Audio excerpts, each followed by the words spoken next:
I'm passing out a handout, and what happens is CETE has a grant, and it's across about 5 states, and what they're doing is they're working with enhanced learning maps. What they took is that learning map concept and they applied it to the regular classroom for ELA and math. And I must say, last summer when I attended the workshop or the training, the math teachers loved it. So we're recruiting teachers 2 through 8 in ELA and math to participate in the grant again. They get a stipend for reviewing the lessons. It takes about 12 hours. There's 6 lessons. They get $100. They'll be staying at the Embassy Suites in June for the training. And it's really a great opportunity. So we're recruiting a few more teachers, especially ELA. So when you look at the handout, you can see what we're looking for. If they have any questions, I put my phone number on the back, including my cell, so the teachers could call me and ask a little bit more about it. But it's a really great opportunity. Any questions?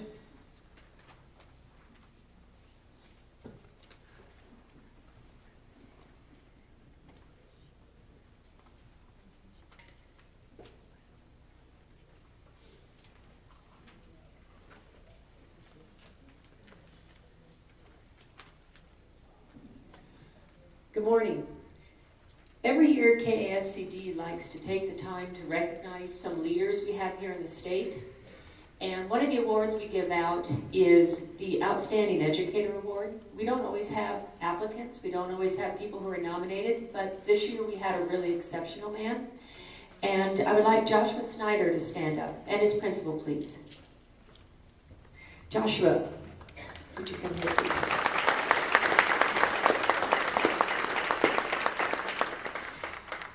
I'm going to use the words of his administrator, who knows him better than I do.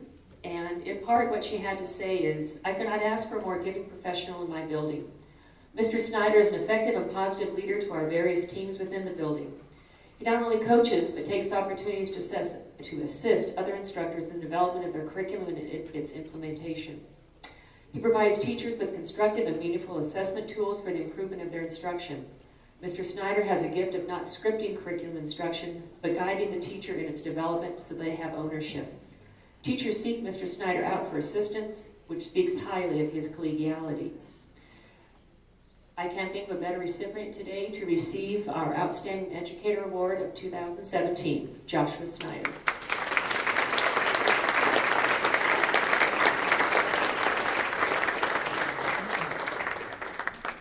Josh, hang on a minute.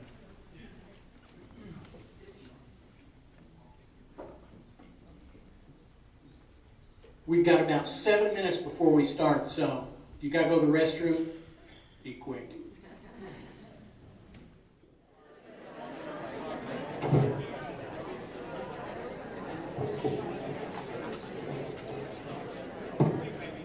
Okay, we're going to get started.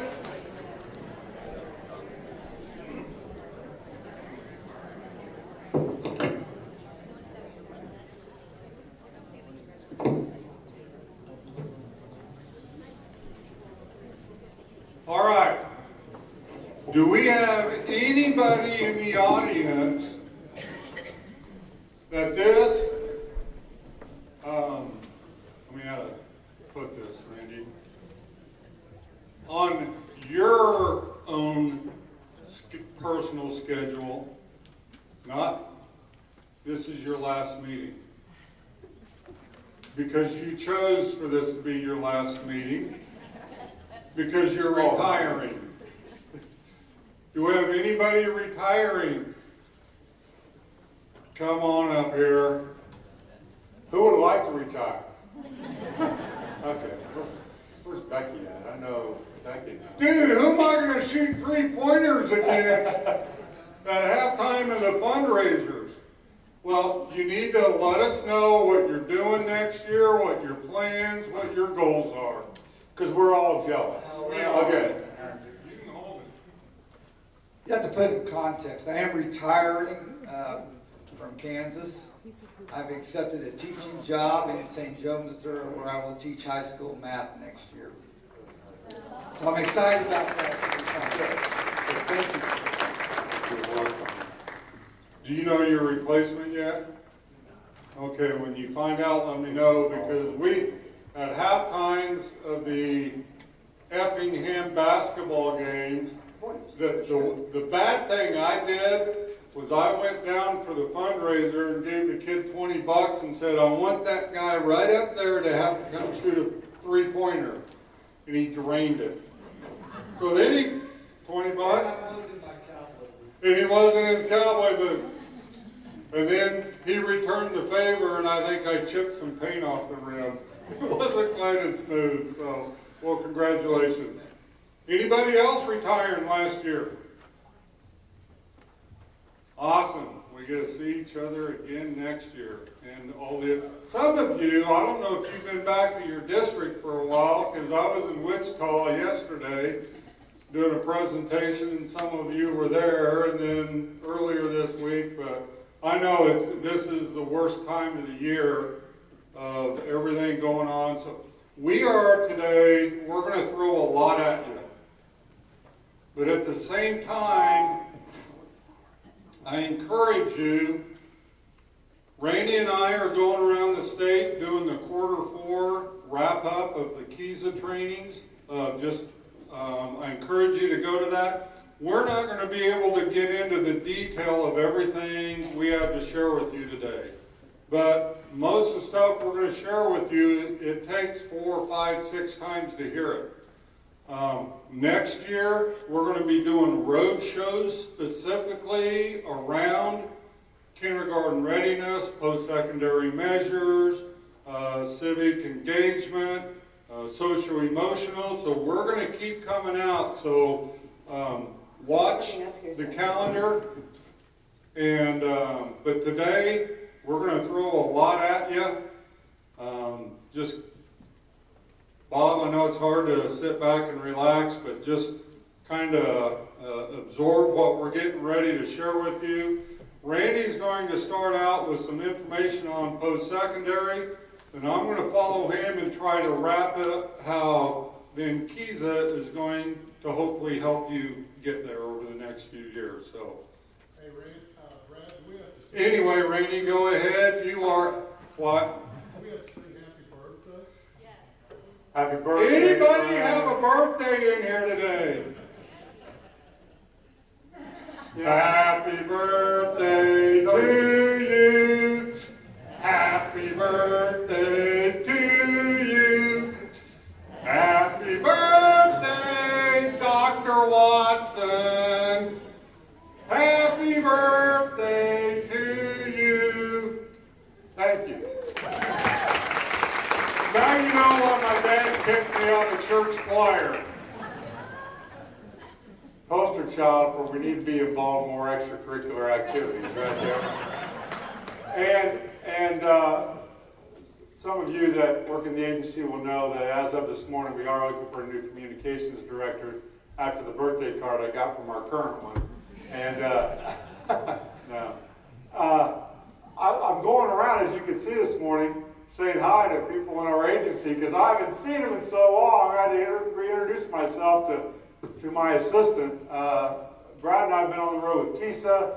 I've been over at the School of Blind and Deaf. We're doing a superintendent search over there the last month, and our board meeting this month. So I am so excited to be with you today, and so excited to see all the people in our agency that are working so hard on your behalf and on the state board's behalf to try to make sense out of this where we're headed in education. So I think I've shared this with several people before. Kevin Honeycutt sent this to me, but you know, when we think about going to the moon, I thought that's really it, right? We get the little kid in the NASA outfit, and as a teacher, you can perform no more important service than protecting our young imagination.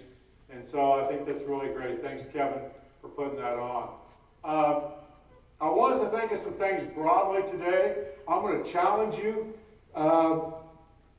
because as I said Wednesday, the Council of Soups, and I mean this, that I was in Wichita last week. I was telling Don this. I was in Wichita, and I was speaking with Wichita social studies teachers, and I still kind of, like all of you, think of myself as a history teacher, and I still think of myself in some ways as a principal, and certainly as a curriculum director and an assessment person and a superintendent. Those were the hats that I wore, for the vast majority of my life.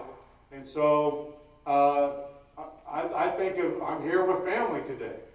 And I don't know about your family, but when my family get together at holidays and things, it can be a contentious event.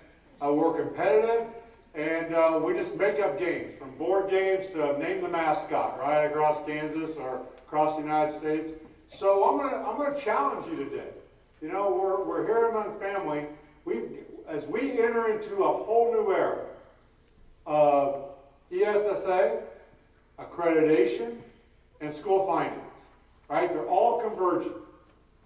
And some of us will remember the last time that convergence happened was around 1992. So that's how long ago it's been. This is massive change. And it's going to be good change, but with massive change comes misunderstanding, it becomes opportunities, there's threats, there's all of the above as we go through it. And I'm looking over Jeanette because, in 92 we were thinking about QPA and launching that. There were threats to that. I can remember standing in Hill City, Kansas, talking to a group of people when the Daughters of the American Revolution came through the door, talking about the takeover of the minds of that we're gonna do this social emotional stuff with kids. So think about this in the broadest sense, because it's what we're about. When we ask Kansans, what do we want in our system and what do we want, they said, success means that people are happy. Did anyone measure happiness on the state assessment in the last 30 days? I just want to know. All right? So, no.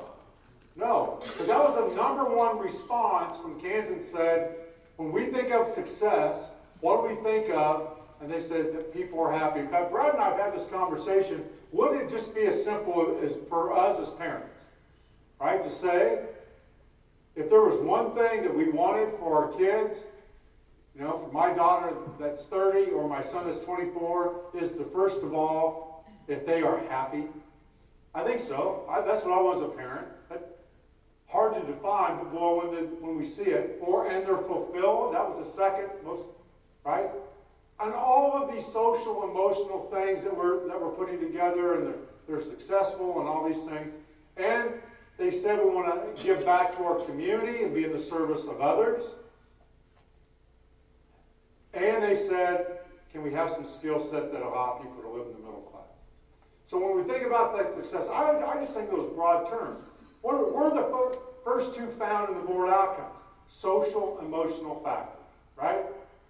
That you're going to measure locally. It's important that when kids leave us, that they have a sense of fulfillment, that they generally are happy, they're emotionally prepared, that they have a sense of fulfillment, that they're going to give back. We're trying to scale up a civic engagement network. We're trying to think about how to do that. And yes, they have the skills and attributes that allow one to live in the middle class. So today, we're going to focus on a couple of board outcomes. But I want you to constantly remember these 5 skill sets. Because my guess is in most of our schools in the last 30 days, we have been agonizing over this. And Brad and I have said this on the quarter 4 training. You may have read that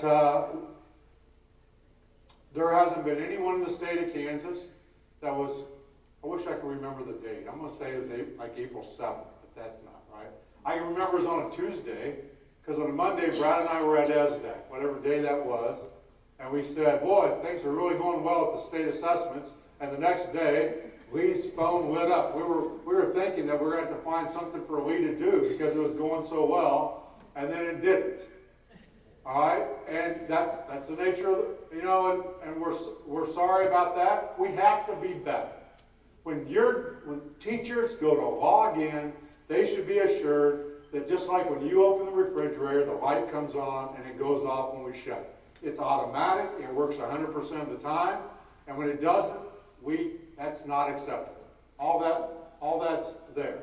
But through all of this, it reminds me, and I'm going to say this a lot today, it reminds me that many of us are still stuck in the No Child Left Behind era. There's nothing high stakes about this test, but your teachers still feel it because Brad and I's rear is a lot thinner because of the chewing that we've taken over. Now, I understand because of the schedules and how it has to be, and we don't want to diminish that in any aspect. But this data is to be used for you to make instructional decisions. We have shrunk, Beth will tell you, we've shrunk the amount of time we spend with the state board. We're trying to put it in perspective. But you're going to see throughout this morning that the worst people we have with the AYP kind of hangover isn't the media, it's us. It's us. Again, we're family. It's us. It's me and Brad too. So balance these. I asked Brad this morning, with the state board, should we be talking about CPAS? He goes, not very many people are using CPAS, which is true. It's a great technical employability and academic measure, but hardly anyone's using it. I'm not making a judgment about that, but we're stuck right here. State assessments, MAP assessments, DIBELS, AIMSWeb, local assessments, embedded curricular assessments, all related around one of these 5 measures. We have to change that. We have to balance that. I know it's hard. For the last 15 years, we said, if you don't just do the academic part of this, we're just going to beat you and beat you and beat you. And Ed Week or somebody is going to report out. So over time, help us rebalance that. I love when Jerry Powers, many of you know Jerry, former Kansas Teacher of the Year, rock star extraordinaire, reading specialist in DeSoto, says, in the way I go about, she gets all the kids, right, that aren't reading at grade level. She gets the tier 2 and tier 3 kids. She spent her whole life doing that. And now, in the last several years, she's gone an entire project-based where she gives kids purpose and leadership. And you know what her test scores did? Escalated over all the other great things she was doing. And she allowed them to do some other things. So just think about this.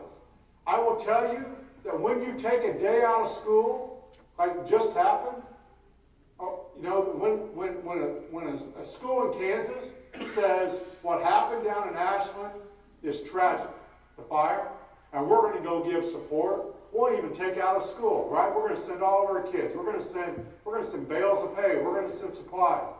That engagement is just as important as how a kid did on the test. The state board said it. You have the freedom to do it. So think about that. And the outcomes are also important. And equally important, because today we're going to spend time on this. And I already know, because we launched this in some focus groups that I have over the last couple of months. Those went really well until I went to the Council of Superintendents, right, Brad? And then I watched it go on steroids. So this is not any more important than having kids ready for kindergarten. Not any more important. So where are you spending your time as we go forward? Today, we're going to spend some time, Brad and I, on these 2 things. Not because the others aren't important, because we need you to understand those 2 things. Make sense? All right. You know the data. Georgetown Policy Institute. It's what's driving this part of the work. Do I have the skill set and the attributes to live in the middle class? I just want you to think about this. 29% of the jobs in our state do not require any level of education beyond high school. So does every kid need to go to school after high school? Yes or no? No. Oh, there's no AYP curve to 100% by 2014. So when you say to me, what you're going to say in the next several minutes, Randy, what about the kid that's in the military that isn't counted? Count them. This data is for you to use to help kids be more successful. It's not about a getcha, gotcha system. It's not about that. Well, wait a minute, Randy. What about the kid that's my nephew that went to K-State and I helped move them up there and I know they're there, but they're not in the data? Count them. The data that we're going to share with you today is far from perfect. Far from perfect. But I want you to think about this. All of us have been involved in schools our whole life. You've got more than one English teacher in your school, and both those English teachers give B's to kids. Can you tell me with 100% certainty that those B's from those two teachers in that same school mean the same thing? Can you tell me that some kid on one day didn't do what you think they should have done on some test because it was just a bad day? There's never been 100% reliability and validity in anything we've done, and what we're going to share with you is far from 100% perfect. So if you're in the mindset, as Brad said, that there's some kids that it doesn't report, the answer is that is absolutely correct. We have to message that every time we talk to school boards, we talk to staff, and we talk to media. It's very important. Otherwise, the data gets misused, right? But it gives us some good indications when we're not trying to hit 100%. 29% of the jobs do not require beyond high school. Here's the problem, though, everyone. You'll see this, we have too many kids in this group vying for that 29% of the job market. And of that job market, the vast majority of that job market, 29%, are jobs that do not lead to the middle class. You've heard me say, welcome to Walmart, can I get you a card? I say that because it resonates as a soundbite. Can you have a good career at Walmart? Yes. 30% of the jobs at Walmart are great. They're managers and district managers and store managers and shift managers. And they pay great benefits and they have 401k matching plans. And they're great.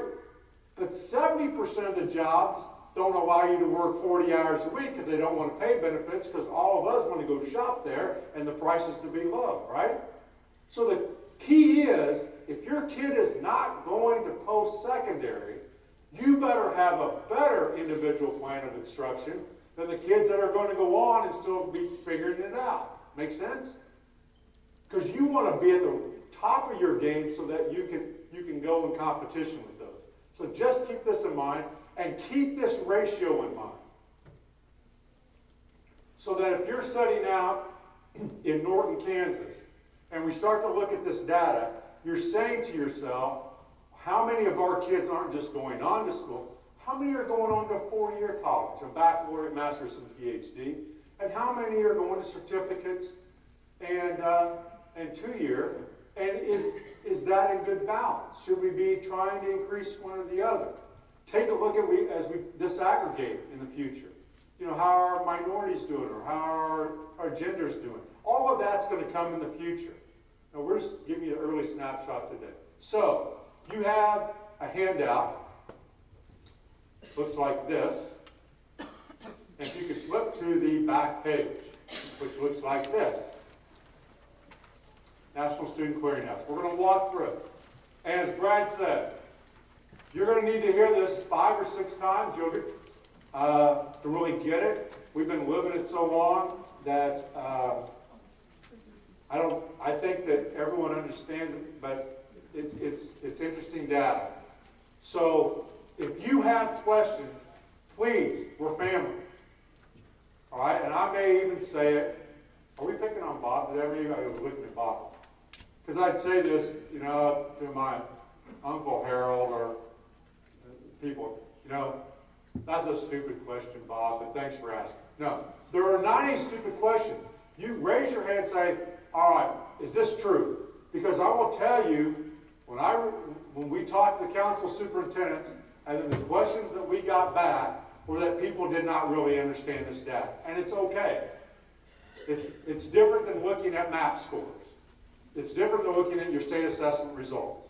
So it's okay. And when you have questions later on, we have lots of people here who would like to help you. It's okay. This data is given to you privately. We're going to talk about that. On the 24th of April, it will go into your AMOS system. All the kids and all the aggregate data will go into your AMOS system. Those of you who don't know what that is, that's your authenticated system. Who can see it? Only you and the people in your district. I just want you, it doesn't become public till July 1, and we'll talk about what it will be public. So, we're going to look at National Student Clearinghouse data. It's the very best data we have, and it's far from perfect. It does not include military. It does not include students that enter directly into the workforce. Will it ever? I get that question. It's a fair question. Will it ever include students that directly go into the workforce? Because we know we've got some people that go onto the farm and they do really great, right? I don't know the answer to that. Here's Randy's thought. The only way we can track those kids would be through Social Security numbers. Do you think that the state of Kansas is going to allow us to do that? I don't think so, given where we've gone with data security over the last several years. But we may. But unless we can track Social Security numbers, we'll never know, Monty, who from Lindsborg goes on to directly to work. We just won't know. You will know, and so put that in there in your explanation to the board and to your communities, because you want to know that. We just have no way to track that. The military, we're working with it. So, who in here is retired military? Because I need some help. No. So we've been trying to work with them. The military will not give us the data of who enters basic training and completes. It's private. We talk to people. Yeah, we can get that happen. Let me tell you, I don't know the process exactly, but I think there's some command center in Afghanistan that has to approve it before it goes to Joint Chief of Staff. I mean, it's like, I thought sometimes working with higher ed on the time frame, and change, I don't know that it will happen in my lifetime. And it may. So we would love to track the military. We don't have the data. You do, probably. You can count your kids. We know statewide it's a little bit over 1%. Would I think it would be higher in Gary County? I would think it would be. In Leavenworth County? I would think it would be. Yours may be lower, Troy, I don't know. Look at it. What I would do when I was in McPherson, I'd add back 1%, because about 1% of the kids in McPherson went to the military. Add it. Just realize, it is not pure data. We use the term, this is not ivory, 99.4444, percent pure. It's not, and it never will be. So note the issues in your community around the data. Always start your presentations with your board and your faculty and anyone that you talk with, principals and test coordinator, everyone. It's not perfect data. Never will be, but it's really good data. And when you're looking at it, try to look at it from the lens that you're kind of looking at it globally to start with. Because remember, the policy, the Georgetown Institute, we're just talking about post-secondary. 71% with post-secondary. They don't talk about military, so if we need somewhere in the neighborhood of 70 to 75%, what you're going to see is what of your students are going on and completing post-secondary. So that we're trying to match and give you information you've never seen, most likely haven't seen before, around 4-year, 2-year technical. The good. 2- and 4-year institutions, in and out of state, and in some cases, out of the country. So, you got kids going to Oxford, we got it. Kids going to University of Puerto Rico? We got it. Are they going to South Africa? I don't know. We have it. All right. All right. There's good. But if you know that, add that 0.07%. Well, what about the kid that went to Bob's Theology School? I don't know. We'll have to look it up. But again, if you know that, talk about that. It's part of the incomplete part of the data. But some good stuff. It's the best we've ever had. And we're going to go on that sheet that you have in front of you. We're going to take a look at one class, the class of 2010, which happened 7 years ago. So right off the bat, what we're talking to you about this morning is all in our rear view mirror. Does that make sense? This is a look back. There's not anything you can do about this class. They're already gone. They left us 7 years ago. But it's instructive as what we may do with the class of 18 and 19 and 20, and then we'll start measuring this over time so that we can make good, informed decisions about the success of each kid. So when you get your data on April 24th, next week, you will get your data back on every student to the class of 2010. And you can dump it into an Excel spreadsheet. You'll get this sheet on 10, 11, 12, 13, 14, 15, 16. Now, these will shrink because those kids aren't that far out. Am I making sense? So we're going to follow for you to show you how to interpret this chart, and then what we have done in conjunction with this data are people who are working day and night trying to, in this new era, trying to make some sense out of it. So, here we are. State chart, you have your chart. You're looking at your numbers, and I'm showing you state data. Now, some of you have multiple high schools. So we're looking at district aggregate, but you can look at every high school if you have multiple high schools in your system. But when we talk about it and the report card, it's going to be district aggregate because we're accrediting you by the district. All right? That doesn't mean we're not looking at buildings. We are. And if you think that this data, the first time you have a discussion about it, all the high school principals want to go hide underneath the... This is a great discussion about early childhood. And it's a great discussion about what goes on in third grade. And a great discussion about what happens with kids when they start tuning out about 4th, 5th, 6th, 7th grade. This is a great community discussion about what happens with kids in your community. This is not a high school discussion. We think it's going to lead to some really great discussion. So let's talk about it. Class of 2010, I want to emphasize that, and it's over 6 years. This is the same group of kids, right, Brad? They just changed color. Yeah, so think about your high school. If, for example, in 2010, 100 kids walked across stage with a high school diploma, might have been 20 of them didn't graduate, but of the ones that graduated, 100 of them, this is the same 100 kids for 6 years. They will change colors, but it's the same graduating class.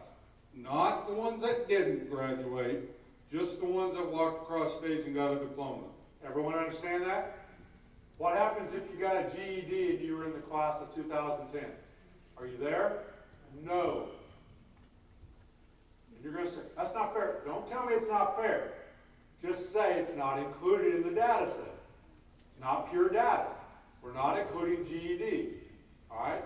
Again, note the limitations of the data. But get beyond that, because when you have these discussions back home, your team will sabotage these discussions. Right, George? Am I right? About wanting to hammer about the N of 1.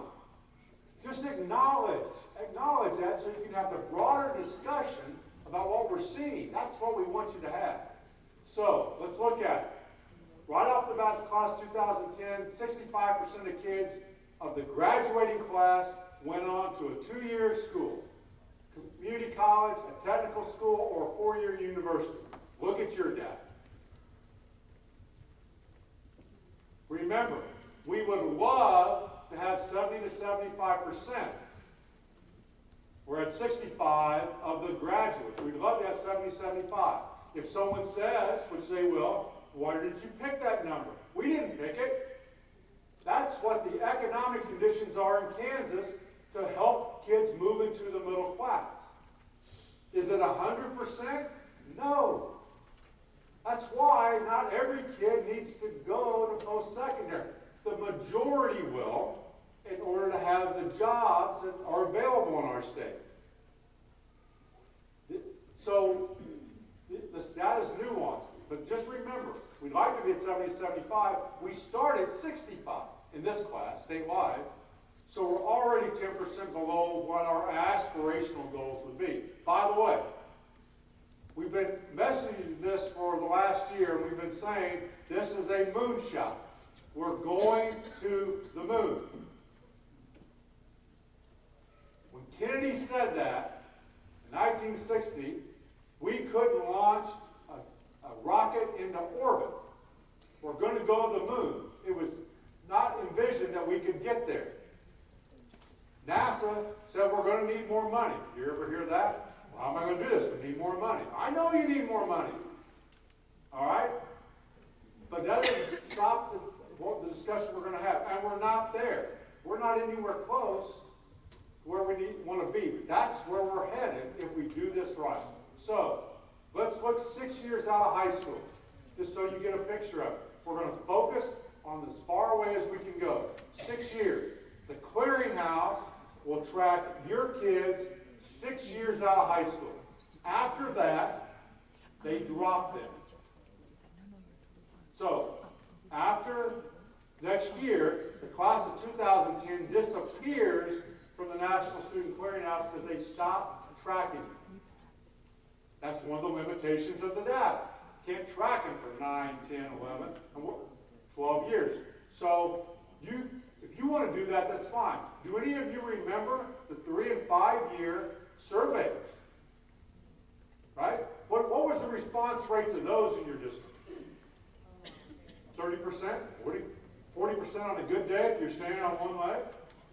So is this data much better than that? Yes, it's much better than that. But we still know it's going to be have limitations. So look, we look 6 years out for this class. We started at 65. We ended at 40. I'm giving you the round numbers. You see that 20 to 25% drop off over the 6 years? Look at your data. My guess is if you start somewhere around the state average, you start in the 50%, 60%, 70, 80%, you see a 20, 25% drop off. Now, it's important that you kind of look at the legend, and our staff are giving you some better descriptions of what those colors mean. But when you get your data, it's going to be broken down pretty detailed. Statewide, 39, 40% completed something. And you're going to look at your data, and it's going to tell you, are they associates? Are they baccalaureate? So you're going to get more detailed data. But it's important to understand what the colors mean. And know your culture. So, Jerry, you may look at this over 5, 6 years, say at El Saline, the majority of our kids go to 4-year versus 2-year. Okay. Where would generally, in Kansas, more kids go to 4-year than 2-year certificate? What kind of community? Yeah, college towns. What other kind of community? High social economic community, right? Low poverty communities would tend to have more 4-year than 2-year. Where would you see more 2-year and associate? And lower. So just look at your data and say, should we maybe try to scale up more 4-year, more certificates? You look in Kansas, we probably need overall more certificates in 2 years to meet that demand. That does not necessarily mean in Lawrence, you want to go drive everyone that wants to go to 4-year to 2-year. No, it's about their dreams and aspirations. We can fulfill them all. just kind of look at that within your community. And from our perspective at a state level, and we hope it is at yours, when you look at these, this is when they complete something first. And we think if it's a credential, if it's an associate's, we ought to be just as proud, because half of those jobs require 2-year, half 4-year. So our goal, get more kids completing. And I want to talk a little bit about the data, because someone sent this to me last night. I don't think Brad was carbon on this. So, are you saying, Randy, that every kid that gets a certificate earns as much as every kid that gets an associate, or every kid that gets a baccalaureate or master's? No, it's all nuanced, right? Do you think a bachelor's in psychology earns the same as a bachelor's in engineering? What do you think? No, right? But I can tell you that someone that has a diesel mechanic certificate probably out-earns a bachelor's in psychology. Does that make sense? I mean, so it's hard to say what out-earns the other. In general, you could say the more education you get, the better off you do socio-economically. But boy, there are differences between what you major in and where you go in the job market. There's all of that. It's nuanced in that. But generally, yes. Generally, baccalaureate people out-earn those that get a certificate. But are they both happy, fulfilled, and have the skills, certificates, degrees, talents to be successful, to enter the middle? Yes, all of them. So, look at your data in the purple and the yellow. This is really important for discussion. So you're going to look at the purple and the yellow. The purple represents those students in this class. I want you to get your class of 10, 11, 12, 13, 14, put them right side by side, all right? And look at your purple. First, see if it's consistent. In small districts, you're going to bounce around because your N number's so small, right? You graduated 15 kids a year, one or two kids skew this, so you want to look at it over time. If you're in Manhattan, it's a little bit less, responsive to one or two kids. Look at your purple over time. If it is significantly larger than your yellow, you probably have a culture in your community of not going on after high school. That's a different problem set than the next one. And by the way, who in our state would generally have a larger purple than a larger yellow? What kind of community? High poverty, high minority. Is that a surprise to you? No. All right? But if yours is, you see statewide, it's kind of close to 50-50. It's just off of that. But if yours is disproportionate one way or the other, it tells you something. If your yellow is extremely higher than your purple, you have a culture of, I'm going somewhere, I just don't finish. Welcome to student debt. And that's a different discussion with your parents and your community than do I go. It's about where do I go and am I targeted? See the difference? I mean, you're going to have to look at that. And don't just look at 1 year. We're looking at 1 year for illustrative purposes. Look at multiple years. In addition to these yellows, you're going to know them by name. You'll know who that kid is year after year. And you can then start asking questions. Well, are kids that show up and then drop out, what did they do in high school? What kind of courses did they take? What kind of preparation did they have or not have? I mean, it's going to tell you a story because they're your kids. So that's 6 years out. 6 years out. Brad and I love when we do this. Where you can't see the last 4. We love that. We get with Blake Flanders over at KBOR and Matt Lindsay, who's in charge of the Private School Association, and we love just to do this over and over. So welcome. Guess what? You got to own those kids. So now we have a handshake, and it literally is an agreement, a handshake agreement with KBOR and the Private School Association. Say this. we're going to be responsible in our data room for 2 years out of graduation. We're going to tell you why. And higher ed, you are responsible for year 3, 4, 5, 6, 7, 8, 15, 16, until you decide that someone else has to be responsible. And someone's going to ask me, Al and I asked me, where's the research behind that? We have none. It's a handshake agreement on when does our responsibility end and when does higher ed's kick in. You know, we all have a shared responsibility, but we're going to explain to you how we came up with it. But there's no research behind it other than we have a handshake gentleman's agreement on this is where it should be. 5 years from now, may we adjust it? Yes. Yes. I don't know, but it's our best thought right now. So, when we do this, we're going to show you how to read it, and we're going to tell you why we chose 2 years. So first, look at your orange. Year 2 out. State of Kansas, 49.7% of the kids that graduated in 2010 that started their career somewhere.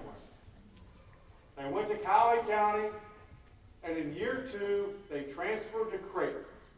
Oh, they started at the University of Nebraska, figured out why would anyone want to go to school there, and they transferred to KU. I insult my Nebraska friends right there? We hope so. No.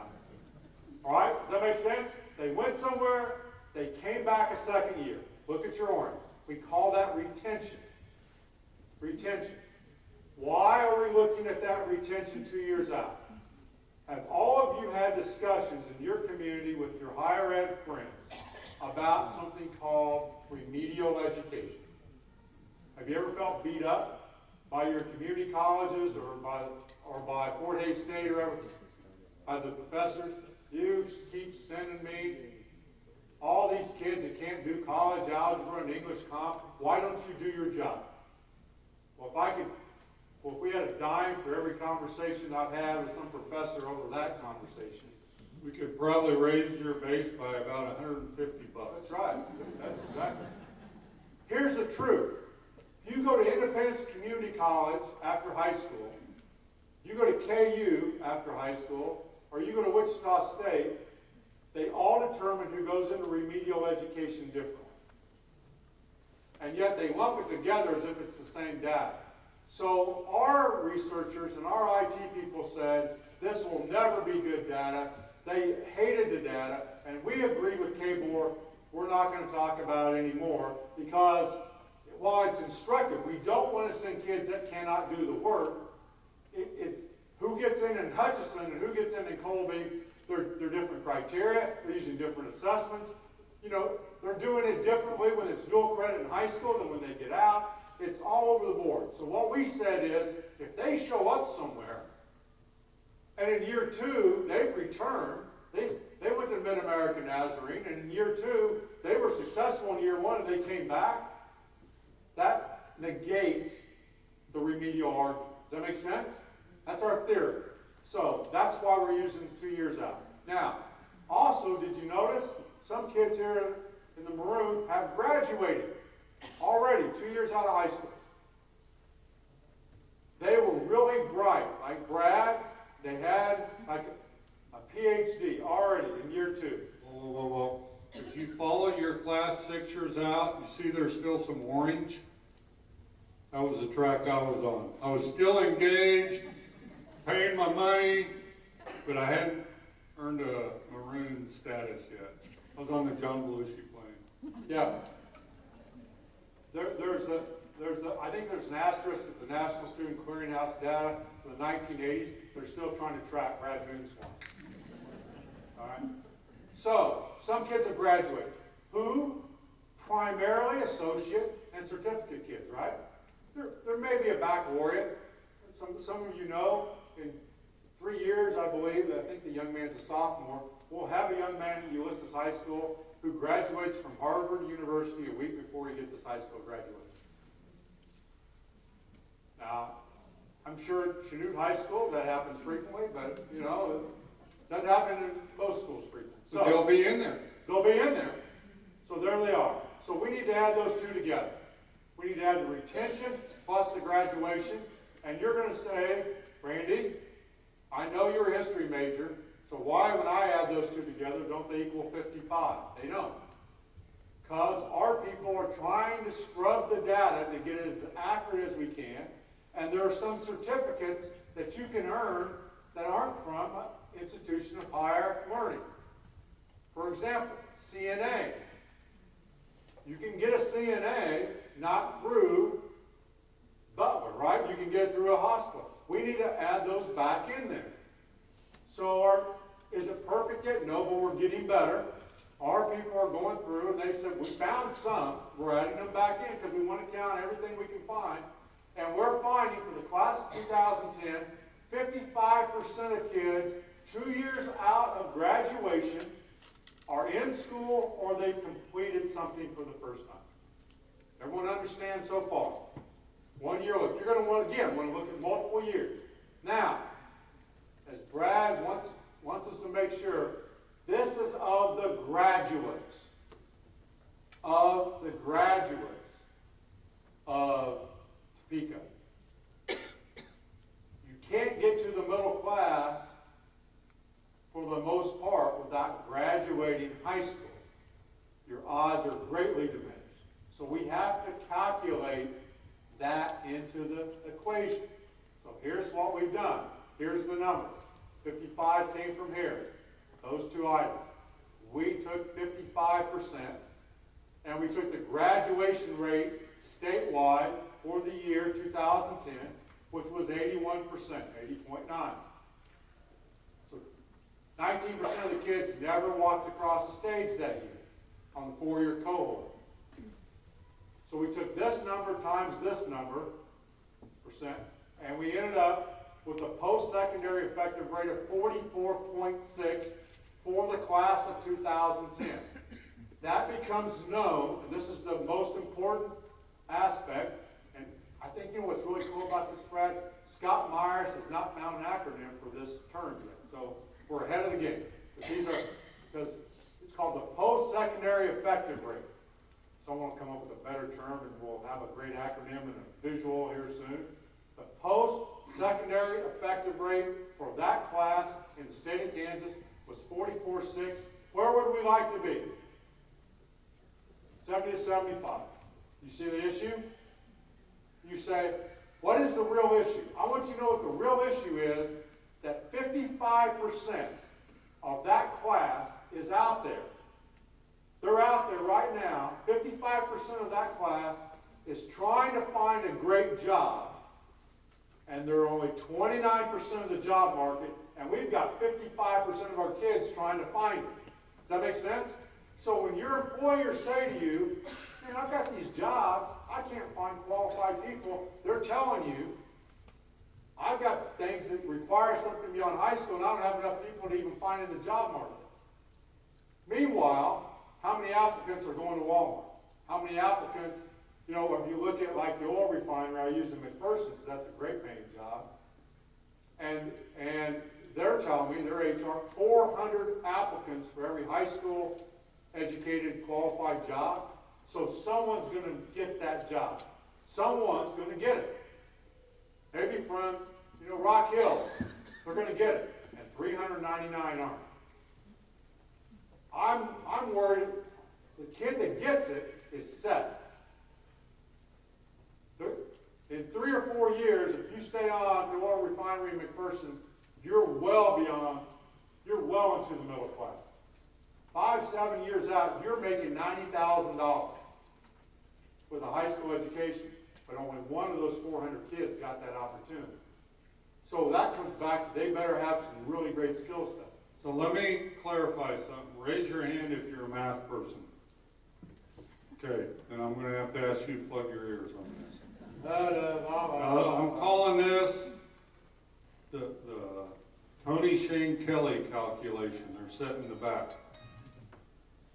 This is of the percent of just the ones that graduated. This is the percent of that class 4 years earlier. because the graduating class, this is a 4-year adjusted cohort. So 55% of the kids that walked across stage made it to here, but only 44% of that class 4 years earlier when they were 9th graders. And you think about statewide aggregate, I ran these numbers, of 100 freshmen, only 32 of them 6 years later ever complete anything. That leaves 68% of our kids looking for that job. I don't know if you have that slide on here. I just, happy birthday. This is only 2 years out. This is who's in the game 2 years out. So, want that to kind of soak in. This is important to understand where this data comes from.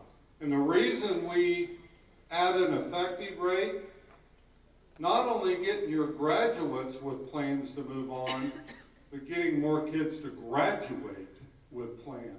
If you can increase your graduation rates as well as how effective they are successful moving on, and that's tying graduation and post-secondary together. Okay? Right down, yes. Question? Yes. Maybe not the time to ask, but I'm looking at this first column. What about in 2010, I won't have this, but if I'm looking like 2 years ago, or last year, we had 14 kids graduate with certificates from a program we offer through our high school. How are they going to be reported? Will they be green, or will there be a pink column because they have that certificate, half of them went to work, half of them went on to college? Okay, great question. So, another limitation of the National Student Clearinghouse data, let me just say this. This is National Student Clearinghouse data. This is KSDE data. All right? When we get this, it's only looking at the graduates. So they're going to be in green. No? Yes. Well, they're going to be wherever they went after high school. But those that completed an associate degree or certificate are not showing up in this data, but they're going to show up over here when we get there. This is one of the limitations. The clearinghouse only captures those after graduation. It doesn't capture before graduation. Thank you for asking that, because we need to make that clear. And we know you're giving certificates, even more than associate degrees, before graduation. We're going to be adding that back in as we go forward, but in your clearinghouse data, it won't be there. In the data that we're going to share with you over here, we're going to do our best to add that back in over the summertime. That's why Randy said when you get to this, it may not totally match this, because we're going to calculate, and Randy will show you as we move forward what we're going to give you in addition to it. Excellent question. And we'll get better on that as we go, but we've got to capture that data before they leave. Other questions about this part of it? Do this for every one of the classes when you get it. 10, 11, 12, 13, 14. Do it for every one of the classes when you get it. And walk through every one of them. George, I don't know, I'm going to ask an employee size. I think even at your size, and are you running 300 kids a grade? That you're almost even looking at every kid, aren't you? So that's a fairly large school district in Kansas, and they're looking at every kid. So I think all of you are going to be analyzing, for the most part, down to almost every kid, and trying to say, hey, we know where that is, and we're adding back to the data. This is the best we can give you on an aggregate scale. So let's flip the page. Let's flip the page. And now we're going to look at multiple years, and we're going to look at us trying to give you that data in a cleaner sense. Okay? Here's the group we just looked at. Am I making sense? We just took a detailed look at this class right here.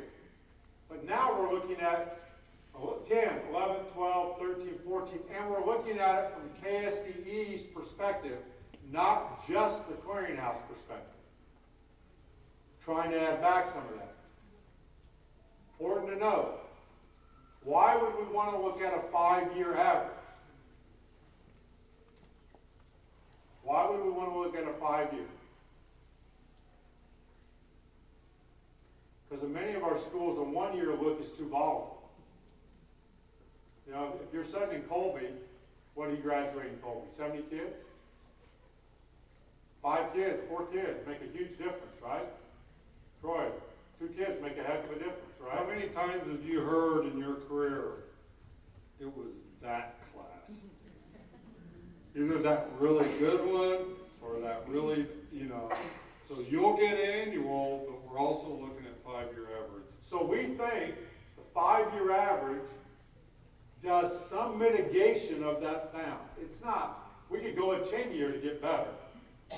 But the downside to it is, as you start to change things in your school, the 5-year average is less responsive to your changes.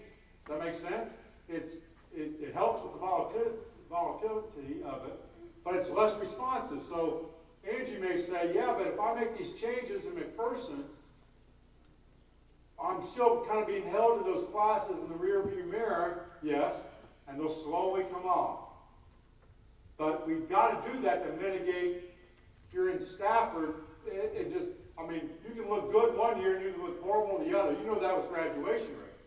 You have a class of 30 and 100%, 100%, 100%, 3 kids, 90, 80, and it's just a couple of kids. It really swings. So we're looking at 5 years, and the first thing we're looking at is your graduation rate. All right, so let's look at the state of Kansas. 80.9 in 2010, and 2014, 86. See what's happened to our graduation rate? It's gone up. See how you can look at trend lines? So if you're a small district, look at trend lines even though it'll bounce. But look at trend lines over time. Is it static? Is it not static? Is it going up or down? Just look at this. Now,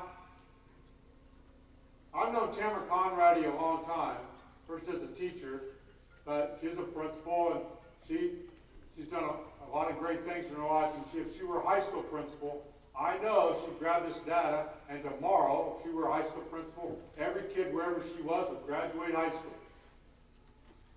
Right? If I'm going to chase that, I'm going to show a good. But the problem will be when they come over the blue if they can't have any skill set to go on. That's why we got to look at these in balance with each other. It's not about gaming the system. It's not about getting the banner called AYP and hanging it in the gym. It's about every kid being successful. So, did the yellow go up? So orange, that is called your post-secondary success. 2 years out of high school, how many are still in school or have graduated of the graduating class? Take a look, 55-1. 56-1. Over the 5-year period, it basically hasn't changed. Gone up a little, basically hasn't changed. You know what that would tell me as a statewide? Well, I'd like to focus. It's not that I want to focus here. I think we're focusing there. Maybe we're not as focused on that going to school part of it as we are the graduation part. Maybe. It's a great discussion to have. And where you're really going to be focused is this blue, which is the combination of the orange and the yellow. And you can see the blue's gone from 44.6 to 48, primarily because the graduation rate has gone up, and the post-secondary success has at least remained stable. It's gone up even slightly. And so when you look over here, you're looking at what's been my 5-year graduation rate, what's been my 5-year, second year out of school success rate, and what's my effective rate. Now, let me give you a trick, or just another way to look at this. Just the class of 2010. Again, if we used 100 kids, 80 of 100 graduated, right? For your just cohort. So the denominator is 100. 80 over 100 graduated. This also has the same denominator. 44 of the 100 made it to the 2 years out. This one here, it's 55 of the 80. So these two have the same denominator. This is the percent of the 80 that graduated. This is 44% of the 100 that helped. It helps you math people who are having problems with the denominator. If you're a history major like me, we don't care. No, we do care. Yes. I think that's a really important clarity piece, and that might be something, because I didn't understand you at first. So maybe we could add some verbiage about that in the special recommendation students who did not graduate. Yes. Excellent. And I know Scott and Tony and Kelly, they're putting together some talking points. We just did a webinar, WebEx, Spiderweb, something, a couple days ago where we have some of that with the mathematical to kind of give you an idea. But very simply, the percent of the graduates and the percent of that class 4 years before graduation. Because you lost 20, as a state, we lost 20% of those kids. So that, the blue takes into consideration the ones that did not graduate. Those that started the freshmen, your ins and outs, 2 years out. And you're gonna get the question, well, yeah, but what about that kid that was in that class that moved to Oklahoma and we get that. It's not 100%. So Yeah. add 0.02, you know. Did we have that kid that homeschooled his junior year? Yes. Yes. They're counting. They're not counting your graduation. But you could start with 100 freshmen, and if 5 of them transferred to the neighboring district and everything, that cohort class is now 95. So I'm picking on Emporia. I like to pick on Kevin Case, but he didn't come this morning for me to do it. So,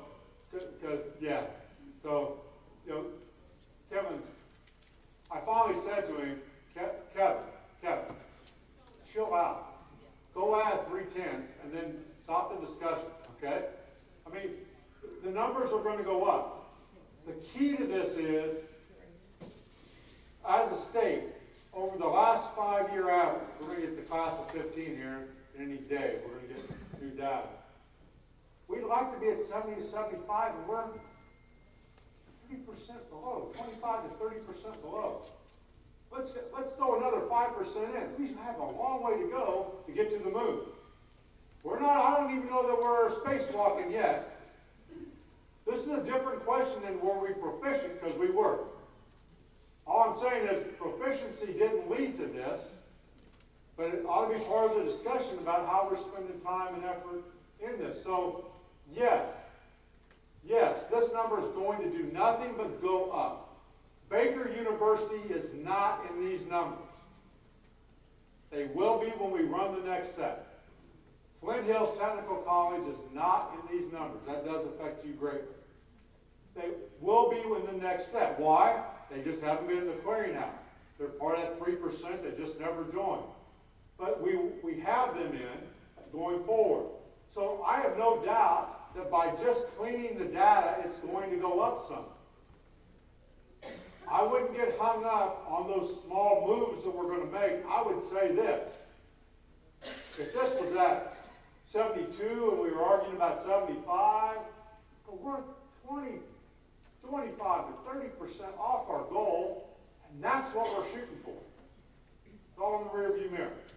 So before I get into the next phase of this, which is another way of looking at this, and you've got to understand this, and you've got to understand this, and all of the limitations of the data that we're giving you. So questions about this? No? Yes. Clearinghouse data is, they are the same group of kids all the way across. Yes. State data are in different classes each time. Yes. And Great question. Clearinghouse is always the same group of kids from the class. The KSDE is each class in a kind of a summary, looking at it entirely. Yes. Sorry, go ahead. You said something. I guess I'm a big concern in the clearinghouse are the kids that don't graduate, that have a debt, they go to college and have that debt, don't graduate. Yeah. Which is, would be our focus, did we not prepare them, did we give them false impression they're doing well? How does that, the yellow here on the front, is that part of the effective? It is. It's part of the effective. So let me show you. Excellent question. He's asking about, which Blake Flanders says. Blake Flanders is the CEO of the Board of Regents. Says, Randy, tell your K-12 people, this is bad. This is the kiss of death. Because if I'm out hanging out in school for 6 years and I don't graduate, I have nothing more to show than the high school diploma except debt. Maybe a lot of debt, depending on what I've done. So, where do you see that then when you flip over and you see it here? So, you see right off the bat in the class of 2010, 11.5% of the kids that started in year one stopped going. Right off the bat. That number then grew by 6%, grew by another 5%, then it grew lower. You may see in your district, it really pops. So where do we see that going forward? It's right here in the success rate. That's been gleaned out of there. Those kids that didn't return have been taken out in that orange. Excellent question. Yes? On that, when you're calculating and you add retention and graduation, is there a reason, and I know there's no research behind it, but you didn't include that little green group? Yeah. Thank you. Because the question is, why wouldn't we include our gap year kids that set out a year to go hike the Appalachian Trail, find themselves, and then enter school second year, right? Here's the non-scientific answer. Because in our judgment model, unscientific judgment model, we know that kids that start school have yet to be successful unless they are good enough to come back. So we'd have to track this into a third year, and now we're getting far enough out that we made the decision right now, right or wrong, could be wrong, that the small percent that is here isn't worth tracking back. Because if we go forward, we'd have to include all those that drop out. And so now you may want to look at that, and you may want to say, hey, in Olathe, our second year is consistently 12%. Not 1 year, but consistently. We've got to look at that data differently. Now, I can tell you this, generally, because if you're thinking that most of the kids in Kansas, you may be the exception to this, take a gap year to go find themselves and do well, they don't. They gap forever. Okay, I'm not saying that this 4%, part of them don't complete, but the number is small compared to the number that you hear, oh, no, I'm going to go work for a year. Believe me, I'll start. Most of those kids do not. You may, again, look at your data because it may be very, very different in Bueller as you look at that. So that's a great, great question of why we're not counting the green in year 2. Okay. I'm going to go, yes. Going to college full-time or just taking one class gets you accredited for the second year? How much college do you have to be in? Tony, Kelly, do you know if it counts, if they gotta be taking so many credit hours to be considered green or retained? Full-time or part-time?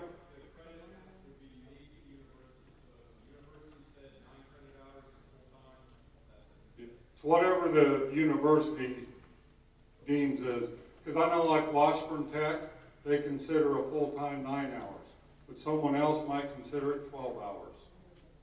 So, but I don't think it's kids enrolling for a Tuesday night one class. They've got to be full-time, right? Yep. So it's a great question. They've got to be enrolled as that institution defines full-time. Now, one last thing on, And the reason is part-time students tend not to graduate as the others. So we had to make a distinction, and that doesn't mean that as you look at your data, you don't have some kids that are working and going half-time. But again, just like we hear kids say, I'm going to go work and I'll start later.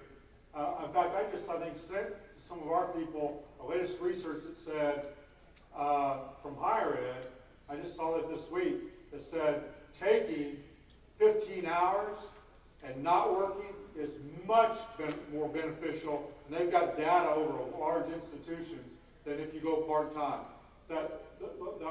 They looked at that, and the ratio was like 4 to 1, and then it became less than 50% when they forced them to take 15 hours. So that's why we're not counting. But that's a great question, again, to the limitations of the data that we're seeing.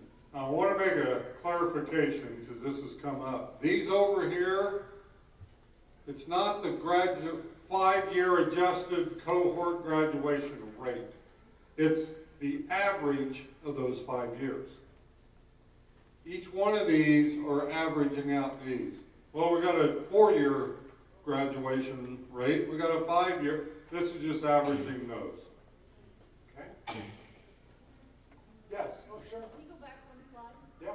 Looking back off of that yellow spot. And this is probably, if we're looking at the holistic picture, that gets bigger as you go across. But Right. there's many different reasons of why that happens. Absolutely.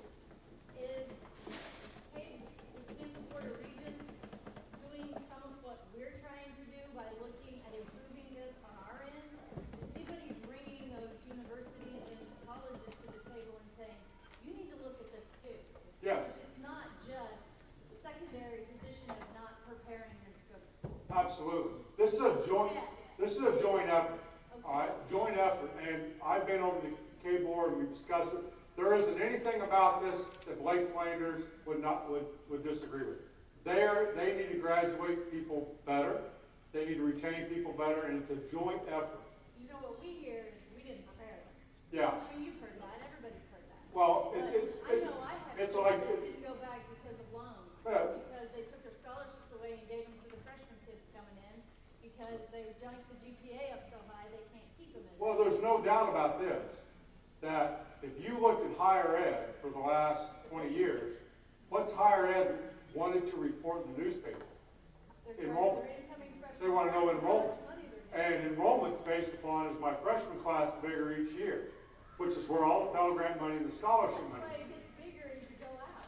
Well, there's multiple reasons, Right, but that's one. But higher ed is now saying, because their accreditation is demanding it, what is your graduation rate? What's your completion? And remember, this is cumulative. So year 1, 11 and a half. By year 2, it's 17 and a half. That's not an additional 17 and a half. It's an additional 6%. So we lose 11 and a half, then we lose 6, then we lost 5, then we lost 2, then we lose 2. Does that make sense? And by the end of 6 years in this class, it's 26%. So yes, all of this is a partnership. They have goals. Vision 2020, I think, is their goal. Is it 2022? Their goal is to get this number to 60 or 65%. And our goal is to get this number to 70 to 75, but we're all working together. Great question. These are great, because these will help you as you go back. Now, I like to name things after people, so I keep doing this, and I haven't asked his permission, but I'm not going to. So, last year, my good friend and many of yours, Destry Brown, the superintendent of Pittsburgh, called, and if you know Destry, not only a great guy, a great superintendent, he's pretty soft-spoken, he's pretty easygoing, but on this particular day, he was a little fired up. And it was over the Governor's Award. The Governor's Awards have been the top 0.5% on state assessments. And he said to me, why don't you just call up school district X, Y, and Z, and he named them. I can name them too. And why don't you just go print them for 17 and 18 and 19 and go give it to them now? Because if you're in a high poverty, high special ed district, you're never going to get the Governor's Award because you're not playing on a fair, equal playing field. And he says, I don't think that's fair. I just listened. Okay. So what we did is that we've taken this data and we've started the process of taking a look at risk factors. here they are. I've got it. Wrong slide. Well, I'm gonna modify this. No, the one's left out of there. I'll add it back in. So I'm gonna add one back in because I left it out and I thought I'd corrected it on this slide. So here's the risk factors that we know make a difference in your community. Cumulative poverty. How many years are kids on free lunch? Do you think there's a difference of a family that was on free lunch and when the kid was in second grade because dad lost their job, and on free lunch when the kid was in 11th grade because dad lost their job again, and everywhere in between they were not, versus a kid who's been in poverty every year they were in school, and their mother was in poverty, and their grandmother. Do you think there's a difference? Right? Most of them would say yes. So cumulative poverty, we looked at in every single district. And I believe, I'm looking back here to our people, I think Tony would say cumulative poverty may be our biggest factor as we look at this. Is that correct, Tony? By far. By far, cumulative poverty of these things are by far the thing that tends to predict, that's a loose term, cumulative poverty. How about chronic absenteeism? So I don't know, Becky, at Shawnee Heights, if you need to keep looking at your average daily attendance, which is probably 95% or 93%, it's often high everywhere. You want to maybe take a look at, of that, how many of your kids are missing more than 10 days? Because that subsection in first grade is a strong indicator, like that word indicator. If there's something going wrong, if we don't correct that, it's going to lead to disaster. So, if you have a lot of chronic absenteeism, even though it may not be your fault in South Haven, is that a factor? Yes. The one I want that needs to be in there, suspension and expulsion. You can just write that on. Suspension and expulsion.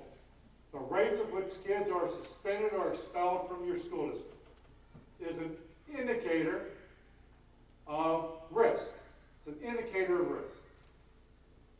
I got to clean that slide. Hopefully when I get the whole stuff. Mobility. So, do any of your staff ever say this? Yeah, I know the family left us last week, but wait 3 weeks, they'll be back. They're just chasing their rent payment. So, kids that move 5 or 6 times are more at risk than ones that... So, that can be policy too, I often think. Just in stable environments, I'm talking about your environment, it's stable. Every time a kid changes a school within the school district, that heightens the risk. You know that, right? When a kid goes from elementary to middle school, do you see that? They go from middle school to high school, those transitions, we call those. Think about the kid that's transitioning because of mom and dad moved. ELL, the number of kids that do not speak English. What's the number in Wichita? Language spoken? 80-some. KCK? Is it over 100? Thanks. How about your disabled student population? Do you know we have school districts in Kansas that have a 30% special ed population? We have some in Kansas that have a 2 or 3%. Do you think those districts are the same? That's a risk factor. And finally, generally when you see those, you tend to see some percent of new teachers. Because it's hard to teach in those areas, right? That's a risk factor. If you have a large portion of new teachers turning over, it's a risk. So these are risk factors that influence that post-secondary success. But guess what? Now I'm really going to go back in annals of time. Darla, remember Ron Edmond and Larry Lizon. Well, this morning someone mentioned Madeline Hunter. In the 1970s, 2 researchers that became hundreds of researchers said, oh, we know that poverty matters, as Tony said. And so we're looking at student achievement, and we're noticing that some districts regardless of their risk factors, do really well and some don't. And what spun out of that were something called effective school correlates. You guys remember those? 7, effective school correlates that had a correlation that, well, now we're looking at saying, all right, what are the correlates that maybe, influence this? We don't know. Please understand, these risk factors only account for about 40% of what we see variance on the post-secondary effective rate. You know what that says? 60% of why people are scoring on that post-secondary effective rate, we don't have any idea. But we need to find out, don't we, over the next several years. We need to research it. We need to talk to schools about it. We need to have conversations. But we need to be really careful about jumping to conclusions about what we should do about it. So these matter, but they don't account for everything. So what we've done is that we charted a little regression scatter plot. And here's the line that said, here is your effective rate, post-secondary effective rate. The blue, right here, the blue. We're looking at the blue on this axis. And we're looking at your risk factors here. So, that's these plus suspension and expulsion. We would predict you to be right along the line, right? We would predict that to be right there. And in fact, most of you are just right along the line, just right where we would predict you to be. And so if you look at this district, it's a fairly high post-secondary effective rate, but they have low risk factors, and they're doing just as we would predict them to be. Conversely, look at this district. They have a lot of risk factors, but they're doing about what we would predict them to be. Does that make sense? The question becomes, I think, for our researchers over time, I know it keeps Tony and Shang and Kelly awake at night, is who are these? Right? And why? Hear me again. We don't know why. We don't know why. But we do know some are out-predicting or outperforming what we would assume they would do. And conversely, who are these? Because they will give us clues over time. So, for those of you that RSVP, I don't have anything to do at night, so I hand wrote on your sheet, be on this front page, I hand wrote what we're calling a confidence interval. And it's a range of scores. Okay, you can look at it. It's a range of scores that we would predict 95% confidence interval that you would score in that range. On what? That you would score on post-secondary effective within that number. That's a 5-year average. Make sense? So that Andover, we would predict that you would score over 5-year average that in that range. All right? And then we said this, based upon your actual performance in the rearview mirror, all this is in the past, how did you score? And you see that in the blue. And you see down here the hand scribbled, Randy hand scribbled, 42.6 to 52, and you're here, right? So you can clearly see, how did we do? And then I wrote, you're slightly above or below, you're where we would predict, or you're significantly above or below, or in some of your cases, you're greatly above or below. And let me tell you how I made that determination. I have to have our researchers take a break right now because I get in trouble. Shang is not going to like this, right?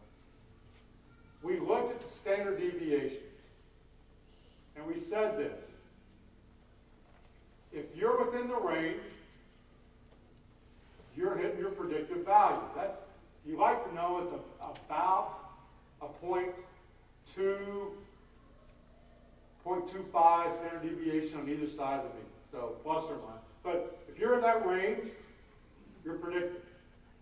If you're slightly above that, which would be less than 1 standard deviation, either plus or minus, less than 1 standard deviation from what our prediction is for you, we call that slightly above or slightly below. So you may have like 0.67 above or 0.34 below. I said you're slightly above our predicted value. So we're trying to say, this is not an exact science, but trying to give you some prediction of that. If you're above 1 standard deviation, 2 standard deviations, we're calling that significantly above or below our predicted. And if you're beyond that point, the 2 standard deviations, we would say you're greatly above or below.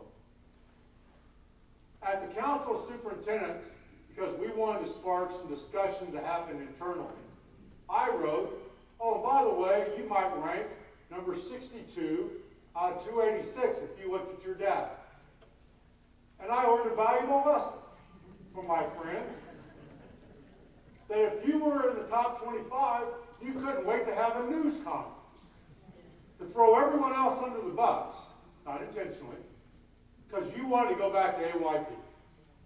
And if you were 283 out of 286, and you had been the superintendent for the last since 2010, you were trying to figure out who to blame before you went home and someone found out about the data.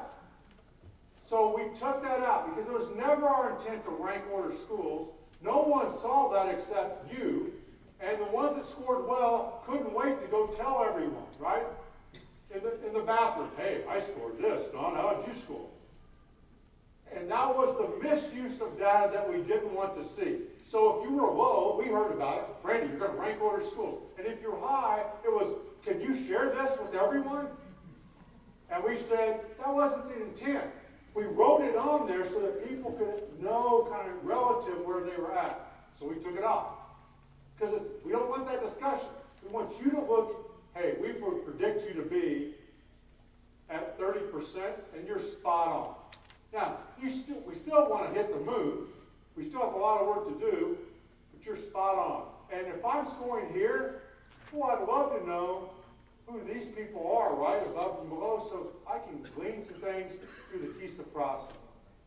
This is about helping us improve, not worrying about looking good. And I don't want us to look bad. We want to tell the truth. So with that, I've gone well into Brad's time. We're just trying to make sure we can help everyone understand. So after Wednesday, not only do the questions come, what do you think the number 1 question was after Wednesday's Council of Superintendents? Nope. That's good. When does it go public? No? It's just July 1. Nope. Hey, I wasn't at the meeting. Send me the stuff. Which will happen. I said, we did that. I was reluctant to do that because without this, it will be misused over and over, and then we have to retract the information. So this is why it's not being shared publicly. It's in your AMOS system, being shared with you. And for the next 30 to 60 days, give us suggestions, give us feedback, ask questions so we can message this in the way that it should be messaged. On July 1, we're going to release, we haven't even decided on this, we're going to release the National Student Clearinghouse aggregate data and this aggregate data. That's what we're releasing. Not your individual scores or any of that. It's what we're releasing. And we're trying to put these other factors together so that over time we can help you make sense of your community and how to do it. All right, that's a lot. That's why Brad and I do say it's helpful to hear this 5 or 6 times because it's a way that we've never looked at data or asked about school improvement. And do you see, in general, if we're going back asking what happens to our graduates when they leave us, are they successful or not, in just these 2 measures, add to it social emotional, right? Add to it kindergarten readiness.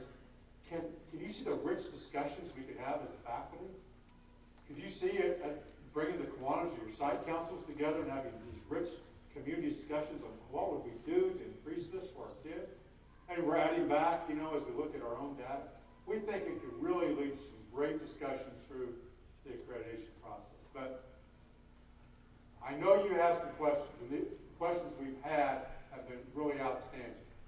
Some of you have been looking at this for quite a while, so you may have different questions after listening to it. Brad and I are open to try to answer your questions. You mentioned that you didn't know why some of those schools were above the line significantly in that blue, but in our discussion, we kind of wanted to know why. What makes those districts stand out? What are they doing differently that are standing out? Oh, we want to know too, and I would tell you, I don't think there's anyone that wants to know more than Tony Moss, right? He wants to know so he can share with you. It's driving our researchers crazy because they want to know what makes the difference. It's going to take us a long while. Now, what we can start to do, though, if we use it effectively, is maybe just start to, I would guess those that are there, some of them will go, I don't know. No, I don't know. We don't know, but I will tell you we have high social economic in there. We have low social economic. We have small schools. We have large schools. We have public schools. We have private schools. On both sides of that. So size and all that doesn't seem to factor. We're just going to know over time, Troy. Because you could go ask, you could go say, oh, we need to take a trip to Lincoln because, oh, they're there. I'm making that up. And they're going to, I don't know. Here's what we do. So we're working on that to try to figure that out.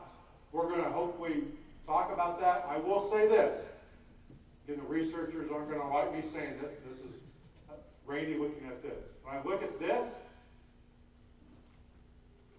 to me, to Randy, the data would suggest, certainly doesn't say, it doesn't predict, it suggests to me that if you're running a large virtual school outside of your brick and mortar walls, meaning we take anyone that wants to be in our virtual school, large scale, those results suggest to me that they're not very good.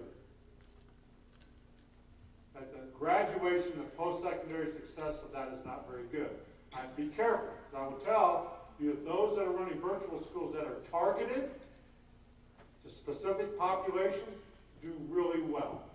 I'm talking about, I'm just running a virtual school, and I'll take anyone that wants to come. I'll take 500 kids that want to come, and we're going to put them in a virtual. Those results don't tend to be as good as those that are running specific programs for their district. That's what I see in a suggestion here.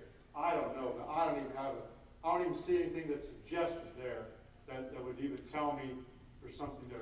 Yes. Kind of in the same line with you. With knowing, wouldn't our TISA plan kind of target that, but also our outside validation team, as we get going, they're going to witness the districts that are above, and we don't know why, and know why. They're going to be able to come back and share, So we would love that. We would love to be able to say, I'm right here.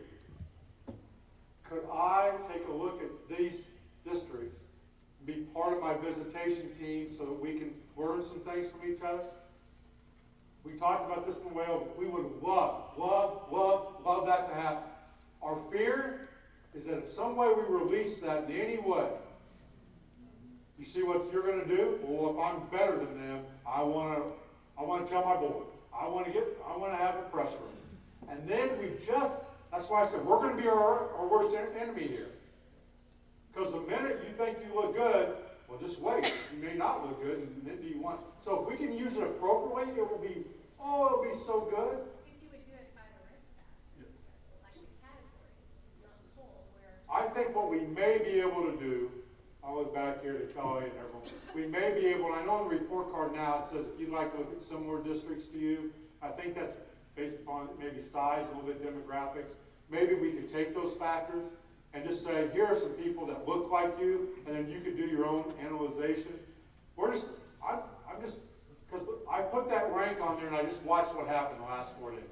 And so I'm just being careful, but I agree, we agree totally. So I talked to the superintendent of one of these yesterday, and he has, oh, I just rolled out all the sheets. Apologize. Let me back up. The superintendent said, I'm signing up, and this is maybe a 3A district, large 2A. So I'm signing up 7 people in my district to be on visitation teams, and I'm signing up as a chair because I want to go out. He goes, I don't know why, but there's others out there. But as a visitation chair, coach, I'm going to, because we can't account for 60%. That's only the data we have. He goes, but I don't know what the population of my parents have high school or college. I don't know all that. But I'm sending people out all over as visitation team members. They're going to come back and share what they've learned.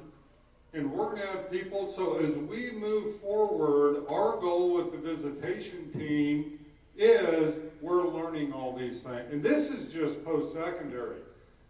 We haven't even started with kindergarten readiness yet, and Tammy's in the back because she's up next, and we're going to judge.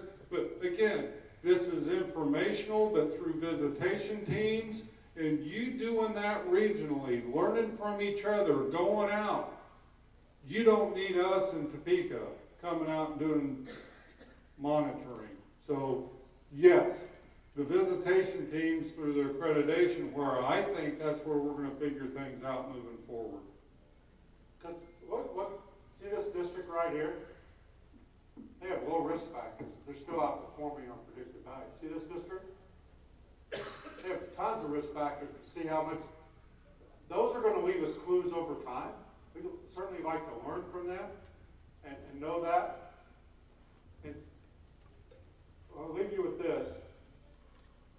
At the end of No Child Left Behind, or 2011, I'll look at Beth.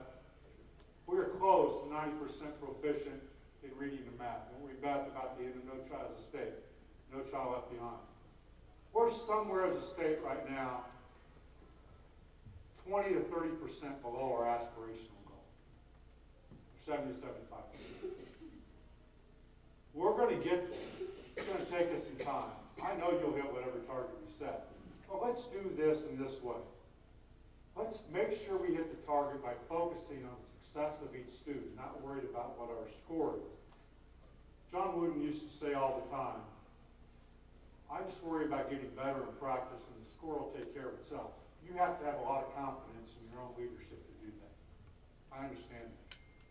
You have to have a lot of confidence, a lot that you can do that by simply helping every kid. We'll see the score go up. I'm not going to be so focused on what do I have to do. I need to look at Ann and say, what does Ann need today to help her be more successful? If I do that over time with more and more kids and leverage my resources, I will see that data start to move. And it will start to move. It's not going to move up, it's going to be slow to respond. It's not going to be like I can move from 30% to 60% proficient because I got the delta indicators. I test prep kids for 5 weeks on them. And I pulled every special ed person and told them to get busy, and I wiped out recess. That was easy. That wasn't leadership. That was management of a system to chase it. This is harder. This is much harder. But we got the people in this state to pull it off. This is why people chase the test. Because it's easier to report, it's easier to manage. And it's not the only thing to do. So you're going to still be looking at test scores. You're going to want to know, is it because they're not academically prepared that they're doing bad? So other questions you have? Yeah, Troy. You said that the data or some of this information is going to be released July 1. Is that going to the public? It's going to be on your report card. Because the accreditation system kicks in July 1. I need to also say, please respond, Troy.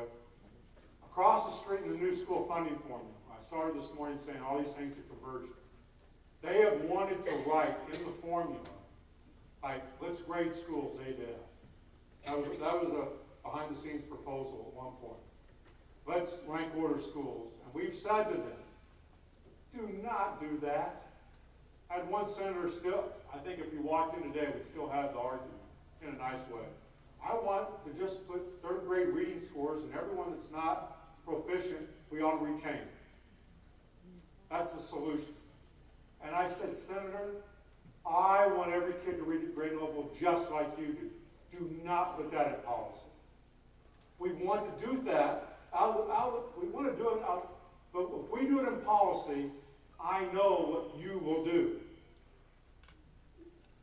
So we have to be accountable, and I've asked them to allow us and the state board to do that. That's why we have to go public at some portion with it. How we go public with it, and how we really help people understand that, help us with it. So get following. You said you didn't want to release the rating. At the council meeting, you put a number on there. Right. Here you didn't. But I wouldn't think it'd be too difficult for someone to go online or just look up different districts and make comparisons as such. I don't know, I'm just thinking, would it be beneficial for district leaders to have that prior to that going to public, just to be able to help demonstrate some of that information? I don't know, because I can see parents even, if they want to investigate, saying, all right, what's this district or that district doing? I think I want to maybe do this or that, you know what I mean? Yeah, that's good feedback. I think, yes, we need to wrestle with all that. Our fear is we don't want to end up where we were, no child left behind. Now, Brad said it 100 times, and I know all of our staff. The test wasn't the problem, it's how we used it, how we used the data. And we need to use this right, but maybe it's that schools need it. That's why I shared it initially, so that people would have that and be able to prepare. But as we said, the minute I started having people ask, can I have a press conference? Service center saying, I need all of our data in the service center so we can rank. I was like, whoa, that's not what we wanted. And then I had a superintendent come up and said, did you hear that thud, Randy? I said, well, that was me falling on the floor when I saw that. I got all these standard of excellence banners hanging in my gym, and you just told me that I suck. Well, I really wasn't trying to say that. But the messaging is going to be important on this, from us and from you. And I think your point's well taken. I think our people are taking some notes. George? Randy, I guess I'd ask Troy if what he thinks people would say too. Looks to me from this chart, our goal is 70 to 75%. 282 districts got a ways to go. I can tell you that's true. There's about four. There's about four on the moon right now, and the rest of us have some work to do. Lots of work to do. So we have a long way to go. I can just see it. We use our PSAP, our rubrics, our needs assessment, introduce that to the parents. And it's a system. And if we choose our rubric and we choose what we're going to focus on, we're going to have improvement from what we didn't do the year before. So we already have our how do we do this through PSAP, correct? I mean. Oh yes, we do. I mean, if there is that shift of thinking of it's just based on improvement within your own school, and I'll be honest, we need to work on being a system in our school district. We're more isolated by building, but we need that alignment. But if we introduce it through the needs assessment to the public and say, this is what we're focusing on, this is our improvement, and we show that improvement, it ties in nicely with this. It'll be interesting to see in 6 years, was that enough? I would think so, because one area is curriculum, and we're finding those holes, and, and you're having the collaboration, and we're talking about that. So how, that's the best way to solve the problem. So I would think all of it would tie in together, but it's a matter of getting that shift of thinking with the leaders and with districts and teachers and staff. That's the hard part. Yeah, that's what we're saying in quarter 4 training. I know Brad talked today. We spent all today on 2 areas of up here. But the 2 areas you decide here are going to drive this. Yes. this, right? And you're only gonna focus on 2 areas because all the research says you can't have 10 goals. You need to have 2, right? 1 or 2. Find out, what do we need to do to drive better kindergarten readiness, better post-secondary, what is it? And then go work on that, and then analyze your data again, and then maybe change. That's what, and then partner with other school districts that want to come and learn from each other. That is our hope and our aspiration in the next process. Okay, this is what we're gonna focus on, we're low on it.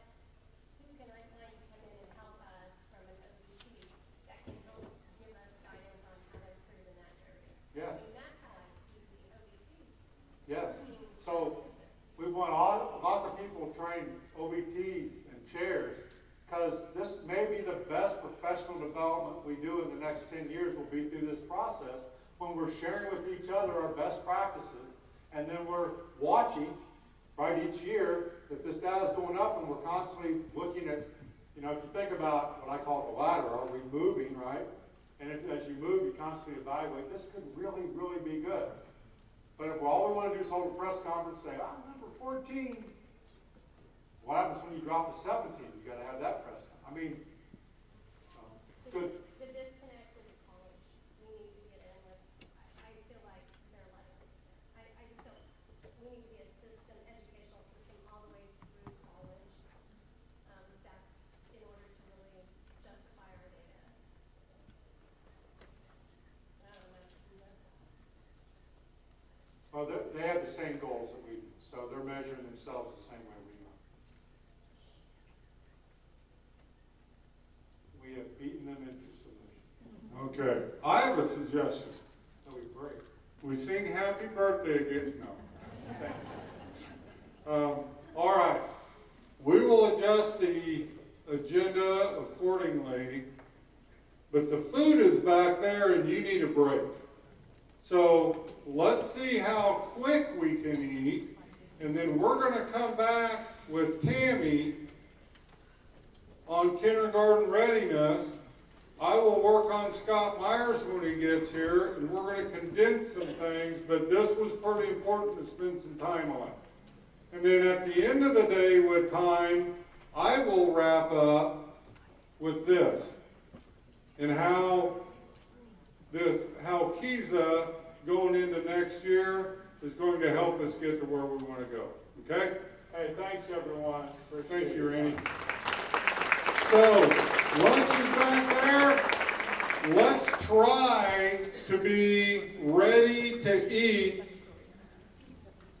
now and back by 1:15. And if you can do it by 10 after, we'll get rolling. We'll even talk while you eat. I know there's a possibility of storms. No surprise. And I do know a lot of you want to get out early before the crowd picks them up.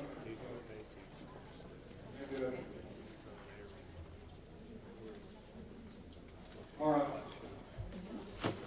So, in perspective, and I know Randy, he had to leave because he's heading to the school district, visit with their staff this afternoon. So we're trying to hold true to what you all told us. And it's not, I don't want to say it's not easy, because education is not easy. The challenge is, we could have gone and bought an accreditation model off the shelf. We could have stole one from another state. But we tried to hold true to what Kansas told us they wanted. So I want you to kind of look at this. You have the clicker. I'll let you draw. And this is just kind of our visual to try and put in perspective. And I think it's the hardest thing for all of us in this room, and we're just as guilty, is we keep falling back to what we know and what was comfortable. And everybody said as a state we're out of bounds. too much emphasis on one important measure, and that's state assessment. Even though it's valuable, it's good information, it's just a piece. So when you look at the top half of this, we're going to blow it up, we're going to cut it in half. So when you look at the top half of this is what Randy spent most of the time talking about this morning. And specifically just one of the board's outcomes, which is post-secondary. So when we talk about the 5 R's, one R is results. And that's this right here. How are we going to measure as a state whether or not we're being successful? This is the state. You have other things locally unique to your district that you'll be focusing on, but as a state, this is where we'll know as a state whether or not we're leading the world to success of each child. Because if we don't focus as a state on it and give you the tools and resources to go there, if we only focus on one measure, guess what you'll do? You'll do exactly what you're held accountable to. You know, that's just the nature of it. We know that. I'll tell you, one of the hardest couple months of mine working at the State Department was when we quit doing Standard of Excellence. Your principals, well, what do you mean? I've got 7 years of banners. We're just going to quit. We're done. We're not doing it. It took a while for people. I got a little. Do you see my fence out there? We've got years. I know. But we got through it. So what we're trying to do is focusing on these results, keeping an eye on what kind of a successful graduate we want to have. But was anybody here or anybody in here at the Kansas Can Symposium a couple weeks ago? Okay, a few of you. I did the opening keynote, and that weekend before the symposium, I looked at the, what do you call it, program? When people were going to come in, what all the breakout sessions were. And all of the breakout sessions were listed underneath those outcomes. What are school districts doing, because it was school districts that were doing the presenting, what are they doing around post-secondary, around kindergarten readiness, around social emotional? So let's go to the next slide. When I took the agenda at a glance, I took the key titles out of every one of those. And if you attended, you got to choose to see what school districts were doing about engaging families, about how they're reallocating and using their resources. All right. 51 years and it finally happened. Student engagement, early childhood, school culture, caring for kids, growth mindset. How to manage change through this process. How to look at data quality, parent engagement, leader. Those were the topics that schools were sharing on how they were doing and using those areas to accomplish one or more of those outcomes. All right? I want you to take a visual snapshot of that and go to the next slide. You see those 4 R's? That's what the other 4 are. When you're looking at how do I want to approach, you're going to look at the data. It's just data. It's numbers. It's quantitative. And you're then going to say, all right, based on what our post-secondary, our kindergarten readiness, our graduation rates, what do we need to start doing down in here as far as engaging families? leadership, school culture and climate, nutrition and wellness. And KSDE is about selecting a couple areas based on what your needs assessment, what your data, engaging your stakeholders. Talked about it earlier over here. We've got to get our parents engaged. I was anybody in here from Fredonia? Great, I can say whatever I want. I was in Fredonia on Monday. Spent 2 hours with them, their staff development. They're looking at their data. They got their post-secondary National Student Clearinghouse data. They've been looking at their kindergarten data. They said, you know what? Our areas that we believe after all these years we've been neglecting are these two and this one. They spent the year going through the rubrics, asking themselves questions, bringing parents in, their site councils, well, we've never had conversations about that. But they are, so and KSDE, select a couple areas, engage your communities, your families, select where you want to know what your data is telling you, select a couple goals, put a plan together. The whole KSDE model is professional development, professional learning. Put a plan in place. I've shared this with a few of you.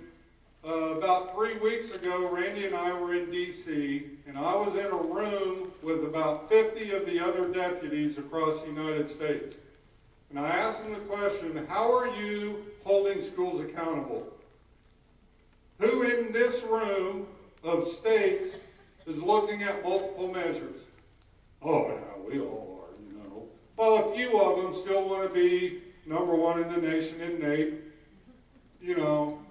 still heavy on state assessments. But when I asked them, how are you calculating it? And they said, we're trying to weight. Can you go back one? Or no? We're trying to figure out how to weight these things, and including state assessments, and there'll be some algorithm that's going to spit out some claim about how you're an ABC to what. We can't figure it out. And then finally they said, well, how's Kansas doing it? Said, we're going to have a committee of our peers, your peers. And they're going to look at,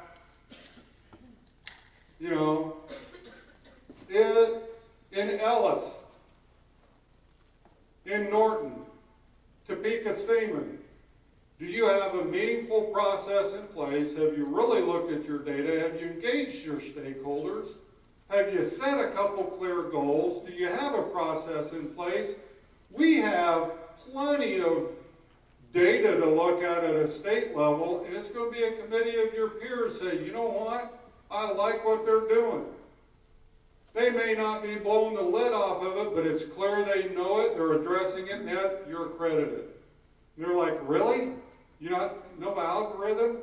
I said, nope, because every district's wrong. So that, I hope, kind of helps you understand kind of the nature of where the board's going and how we hope, unique in your district, you're looking at your data and engaging with your stakeholders and communities, putting a plan in place to move forward over the next 5 years.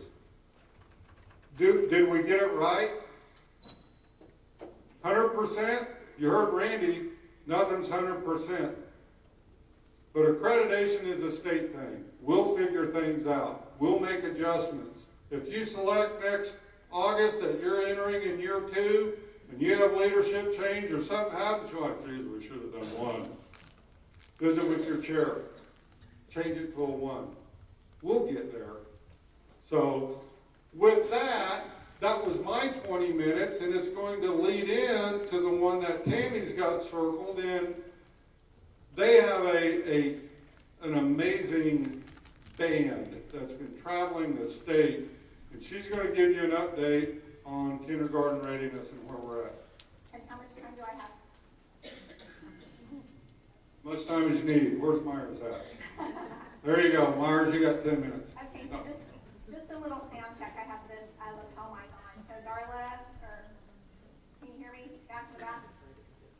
I'm good, okay. Well, If they can't, they wouldn't have been able to answer. thanks for that. Wow, thanks for the vote of encouragement, Bob. Way to go. So, better lucky than good. When I saw that Brad was going to stand up and talk about this very thing, I rushed over here and said, oh, but I'm going to talk about that too. So we were able to condense that a bit. For those of you that don't know me, my name is Tammy Mitchell, and I'm an assistant director. And my main job right now is to kind of shepherd the work that our agency is doing around the outcome of kindergarten readiness. So I'm just here to update you on a few projects that we're working on as a State Department with stakeholders. And so part of this, when we talk about kindergarten readiness being an outcome, one of the things that we're seeing and questions we're fielding are districts calling us and saying, oh, we need a preschool program. We don't have preschool in our town. We don't have preschool in our schools. And they believe that the only way to impact the outcome of kindergarten readiness is to have all of their kids in their own preschool that they are controlling. Now, that is one way to move the needle on kindergarten readiness, but it is certainly not the only way, because one of the things I want to share with you all and for you to take back to your communities is that whatever your district does to move the needle on kindergarten readiness, it's got to be tied to your PISA needs assessment. It's got to be included in those conversations about where your district is in these rubrics. And the first steps for moving the needle on kindergarten readiness may not have anything at all to do with early childhood at this point. You might find that you need to focus on leadership. Maybe you need to assign someone in your district to lead an effort on early learning in your town. Maybe you need to connect with community partners.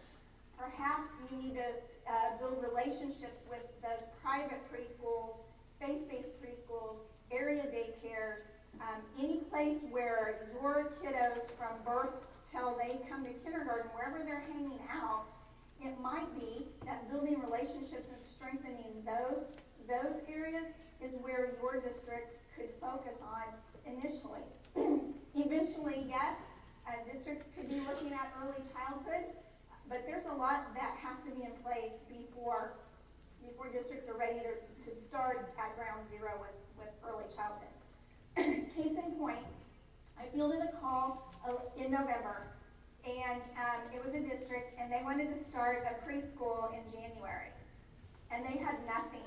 They had no building, they had no materials, they had no teacher, they had no curriculum, they had never heard of the early learning standards, but they were really eager to get on the ball for kindergarten readiness. And so I was able to talk them down a bit and just take them through. They had never heard of the KSDE rubrics, by the way. They didn't know we were moving to a different accreditation model. And so I'm just really trying to get the word out that the first knee-jerk reaction is not to run out and start a preschool, because there's not state funding for everybody in the state to do that, as you well know. So, but that being said, we are having some really deep conversations at our agency about what is KSDE's responsibility around these outcomes and what are the district's responsibilities. And really keeping those separate, because what we can get bogged down in from our level is when we think that we need to take on what it is that you're supposed to do. You don't want us to do that, and we don't have the capacity to do that. So our aspirational goal here, I know that Randy was talking about aspirational goals when he was sharing data. This is the aspirational goal for kindergarten readiness. Each student enters kindergarten at age 5, socially, emotionally, and academically prepared for success. That is our aspirational goal. That is the moonshot for this outcome. Age 5, ready to roll. Now, right away, people are thinking, oh my goodness, well, what about, they're not ready. We want them to come when they're 6. No, this is our aspirational goal, and it's going to take us a while to get there, and that's okay. But if we don't shoot for this, we're never ever going to get there. so from a state level, where we're starting is with figuring out how to get consistent statewide data for decision making.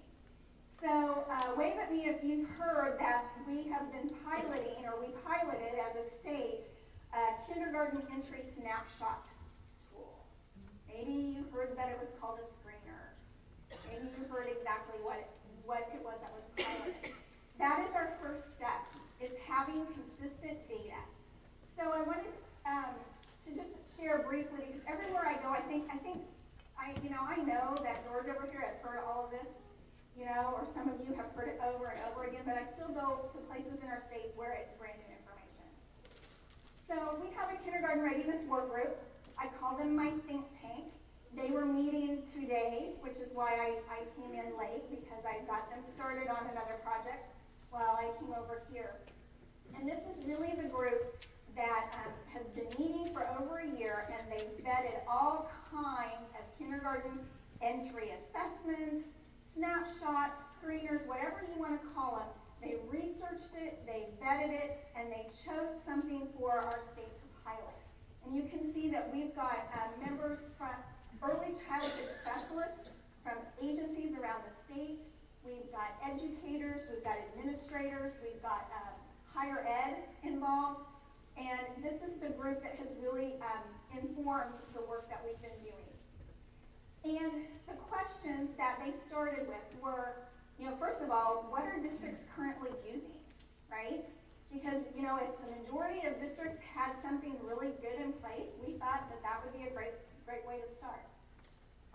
They sent surveys out, and when they got their results back from that, it turns out that, of course, it was all over the board.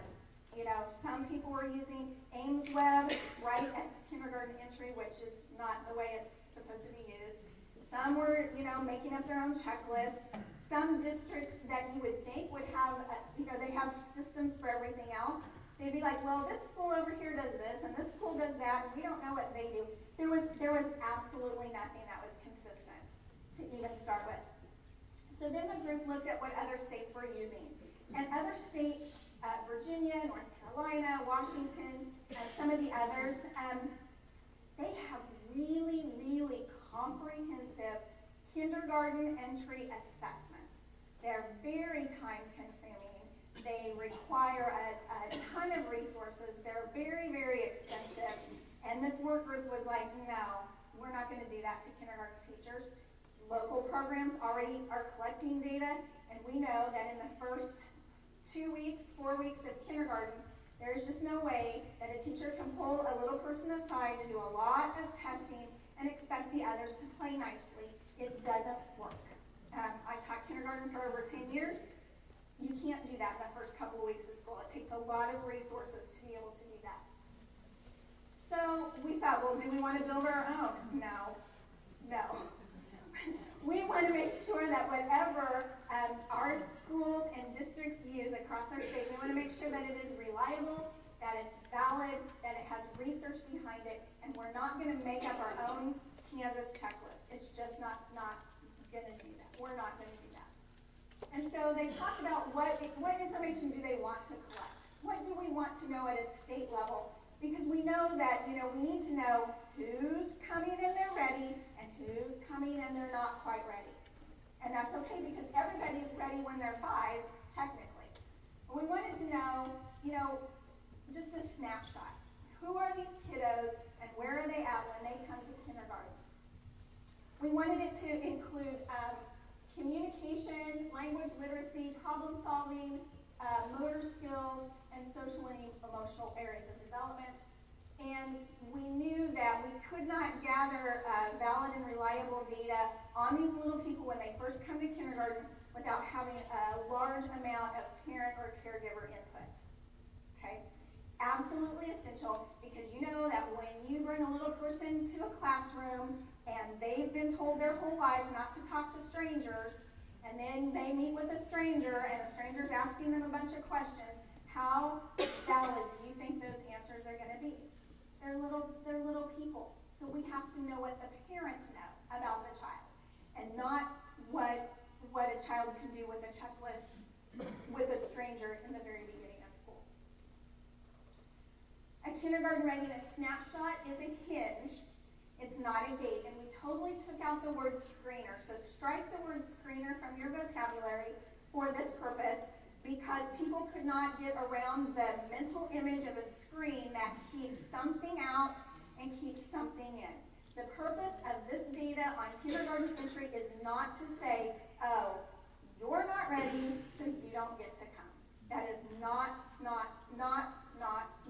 the purpose, okay? But the purpose is to just see where they are and what support might the kindergarten teacher need in order to meet the needs of every little 5-year-old that comes into their classroom.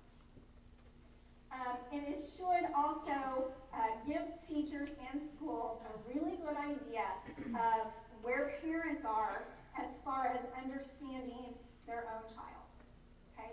Lots of really, really rich information for the school. We don't need it at the state, but a lot of rich information for at the school level and at the district level. Real quick here, this just lines up snapshot. It's not a test. The last thing we wanted, and that's why we stayed away from the assessment, is we did not want a state assessment for 5-year-olds. And when states have a kindergarten entry assessment, that is exactly what that is. It's a state assessment for 5-year-olds. Didn't want to go there, okay? So a snapshot, it looks at developmental milestones, whereas a test looks at skills acquired. It provides a snapshot, but an assessment would be more comprehensive. We're going to leave if you want to do something more comprehensive in your district, have at it. We don't need that at the state level. We wanted it to be brief to administer, and those administrations of tests can be quite lengthy and very time-consuming and require a ton of resources. And then the tool that we piloted was largely observational in nature. So a teacher and a parent could talk to each other. They could go through a questionnaire. Does your child do this? Have you seen your child do that? If the parent says, gosh, I don't know, then you could pull the little person over and say, hey, can you do this? Show me this. So it's largely observational, not requiring testing. We piloted the ages and stages questionnaires, and we were very honored and to be able to pilot a form for the University of Oregon, because before our pilot, the forms are age specific, and they didn't have a form that would go up through 6-year-olds. So before this, they didn't have, if the child started kindergarten at age 6, there wasn't an appropriate form. But they were developing it, and they allowed us to pilot it. And then they collected feedback from our pilot sites and our teachers to help inform them getting ready to publish that form. So it was a very exciting opportunity to be able to partner with the University of Oregon, and they sent trainers out to Kansas and really helped us get this off the ground. There's actually 2 sections. The ASQ3 is more of the cognitive piece, and then the SE stands for social emotional, is really about how kids regulate emotions. They're precursors to behavior. So I don't know if you know this, but of all of the grades nationwide, of all of the ages and grades that get suspended and expelled, the most often, it is preschool and kindergartners that get suspended and expelled more than any other age nationally. We don't have state data. But it's if you have a no violence policy, no tolerance for violence policy in a district, and a 5-year-old shows up to kindergarten and smacks somebody on the playground, in some places they're suspending them for violence, right? So we think kindergarten teachers might want to know and have a heads up about potential little people that might need a little extra positive behavior support those first weeks of school.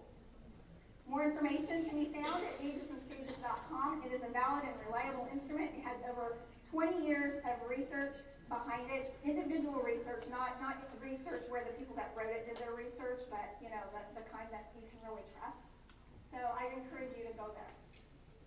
We had 37 districts that participated, and we had 2,600 families, 2,600 families that were engaged in this pilot. So we feel really good about the size of the pilot. And here are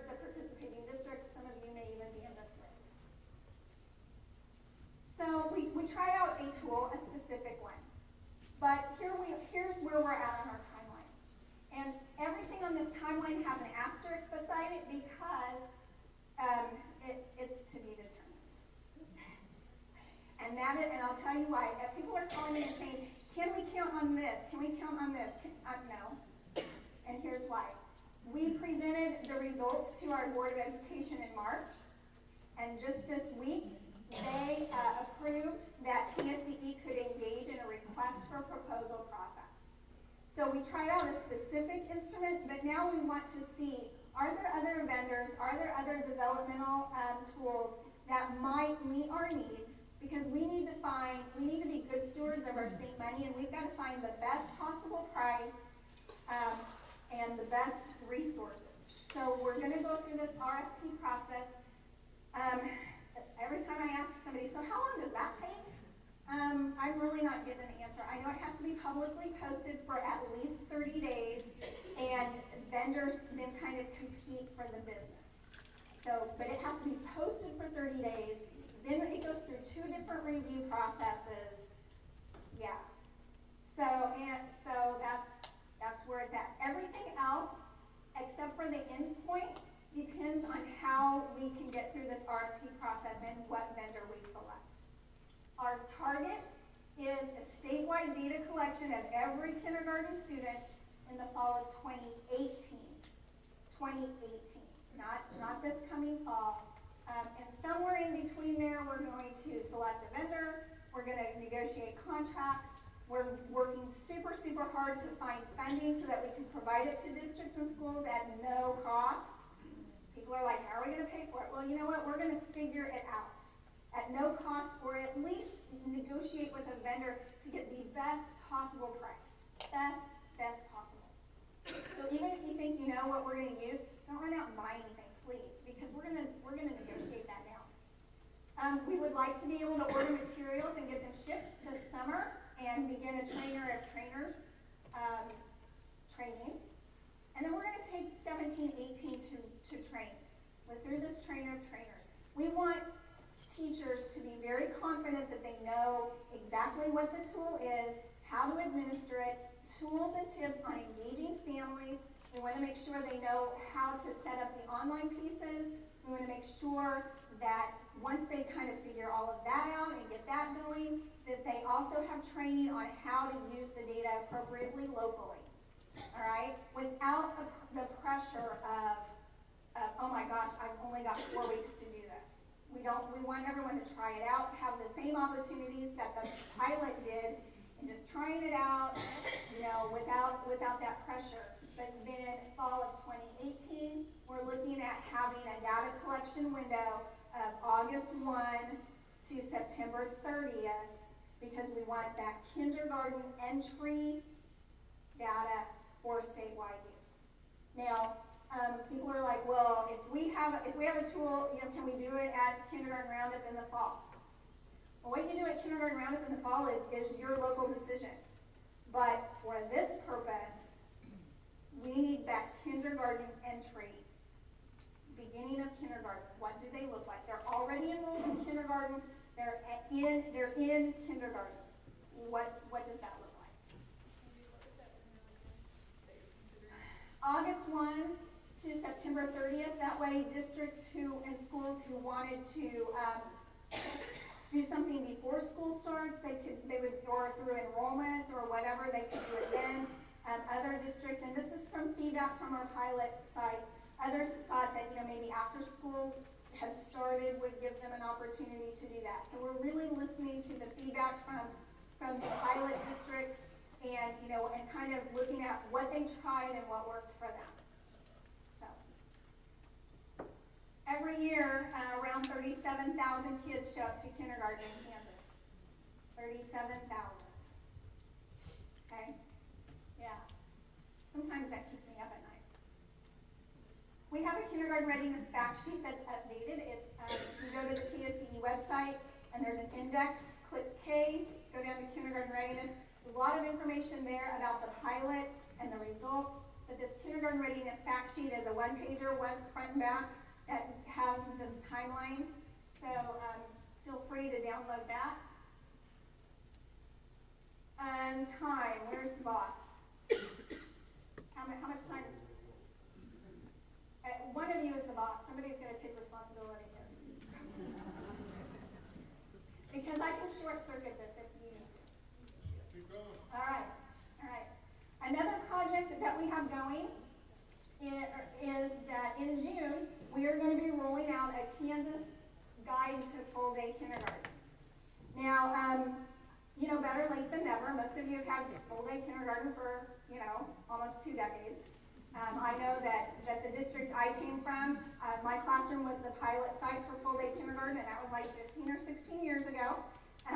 But we wanted to be able to provide something from our State Department of Education that would guide the programs who maybe were just scaling up from half day to full day, or just a check for full day programs that are already in existence to just see, what are we currently doing?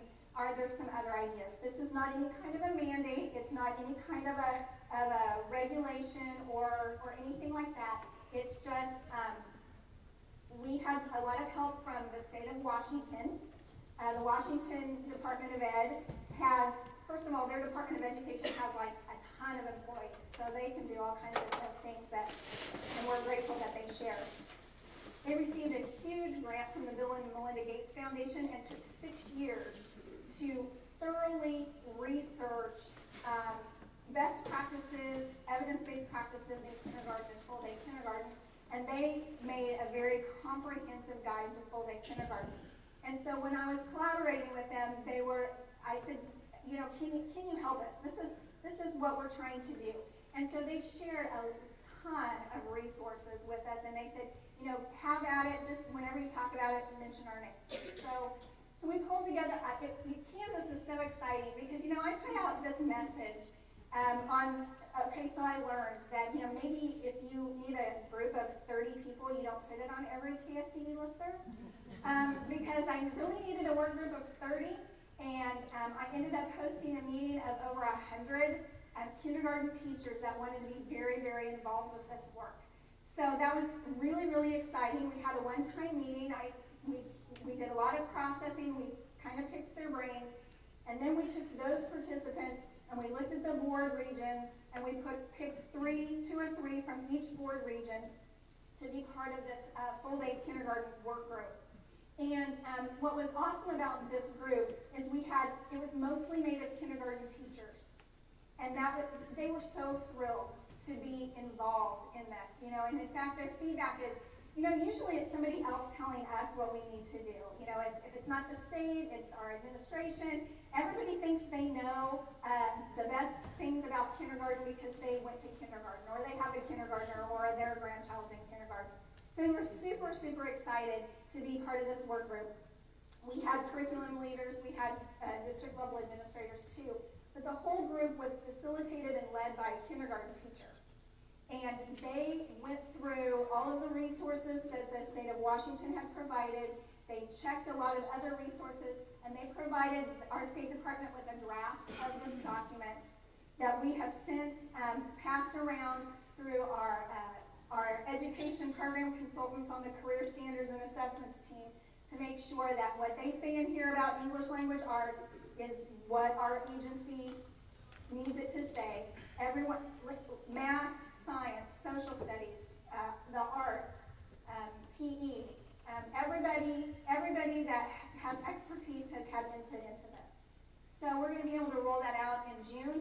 Again, it's not law. It's just something for programs to either aspire to or to check what they're doing. The proposed English language arts standards, if you haven't had a chance to look at them, have your kindergarten teachers go in and look, because we've done some rewording of certain things within those kindergarten standards, and then the 4-year-old early learning standards are also in the kindergarten one, so that kindergarten teachers can see what those 4-year-old standards are and the first grade standards. So have your teachers look at that. We're working to align our early learning programs. And this is going to take some time. Again, it's another moonshot or aspiration, but we would like to not have fragmented programming through our State Department of Education where parents as teachers, works with kiddos until age 3, and then families get kind of left unless they happen to have a 4-year-old spot. But we would like to have something that looks more like the bottom, where there would be a continuum of programming for children from prenatal, which is, parents as teachers starts at prenatal, and then all the way through age 21 in one area or another. In order to get to this aspirational goal, it's going to take changes in state statute. So it's not something we're going to be able to roll out next year, but I just wanted you to know that's our work at the state, to try to make it easier for programs locally so that you don't have siloed programs all the time. We have an early learning fact sheet. You can find that also on the Kindergarten Readiness webpage. It kind of explains that vision a little bit more. And that is what we're doing at the state around kindergarten readiness. That's all I have. So, questions? Oh, you are all, did you have a lot of carbs in your sandwich? Because, you're all like napping now. If you ever have any questions, we need your help. Please, if you have questions, or you hear weird things in the field that you think, gosh, that doesn't really sound like what I've heard, send them my way so that we can talk, all right? We need the correct information to go out, and we need your help to do that. And one plug here for the 2017 Impact Institutes. We're excited to offer 3 locations, and the Impact Institutes cover it's mostly for teachers, and it covers birth through age 21. Lots of subject areas aligned with our mission and vision. And we've got 3 locations. We've got Washburn on June 21 and 22, Pittsburgh State on July 11 and 12, and Barton County Community College on July 18 and 19. And kudos to those institutions, because they allow us to take over their space for 2 days, and they charge our state nothing for it. So that's why we can pass that cost savings on to the participants. And Tierney is it's $25 a person, is that correct? Correct. All right, so any logistics questions about that can go to Tierney and Teresa, but we are able, because of those generous partnerships, to offer them. That's it. I'm done. But come talk to me if you ever have questions, and I'll hang out here too. Oh, I saw somebody kind of waved. Was there a question? Nope. Okay. All right. Thank you so much. All right. So we've touched on it a little bit with the visitation teams, but Scott's going to go into a little more detail. I'll let you have this one, Scott. And just maybe the arc and kind of the process and where we're at. But I would encourage you, okay, I'm going to let you talk first. Hello. Brad would encourage you to listen to me. For those of you who know me, I talk very fast anyway, and I need to compress 40 minutes worth of stuff into 5. So here we go. Hang on. No, I'm here to talk with you a little bit about the OVT, the Outside Visitation Team, OVT chairs, which is, in my opinion, the key to this entire thing, are the chairs, and then the ARC, the Accreditation Review Committee. And it's that group, you talk about tall cotton now, it's that group that makes the recommendation, the formal recommendation to the State Board of Education regarding every LEA's accreditation status. So with that, some of this I realize is a bit of review, so I'm going to go quickly. In fact, the first slide says something about OVT, but we can't, oh, there it is. All right. I would encourage everyone in the room to become a member of an OVT, go get the training, and serve on an OVT. Then I would also doubly encourage you to go get a friend from home and get him or her to be involved as well. We need about 2,400 people to serve as OVTs because we have 400 systems in the state of Kansas who need these teams. Right now we have over 1,000 people signed up for the various trainings. So we're not quite halfway there, but we're on our way. So please, think about this, and as a former district leader and building leader, this is great professional learning. If you have those individuals who might be the next realm of the next wave of building principals or assistant soups or going to become a soup, get them involved in this. If nothing else, it's like Harry Wong used to say, go out and steal the good information and bring it home. And so the OVT allows you to get involved in that manner. The purpose is, once again, not so much to validate or to anoint someone with accreditation. It's to serve as a critical friend, but impartial, well, not impartial, they've got your back, to come in and help you look at the materials and the details to see what's going on. Because it's supposed to be a 5-year relationship. Yes, during this first wave, we'll have individual systems coming in year 5 or year 4 or year 3, just depending on where you are. And we'll work that out with the OVT chair. Once again, we're not having people back up. There are individual systems who are ready for their accreditation visit next year. They're ready. And so we're not about to say to them, go back to year 2. It's not going to happen.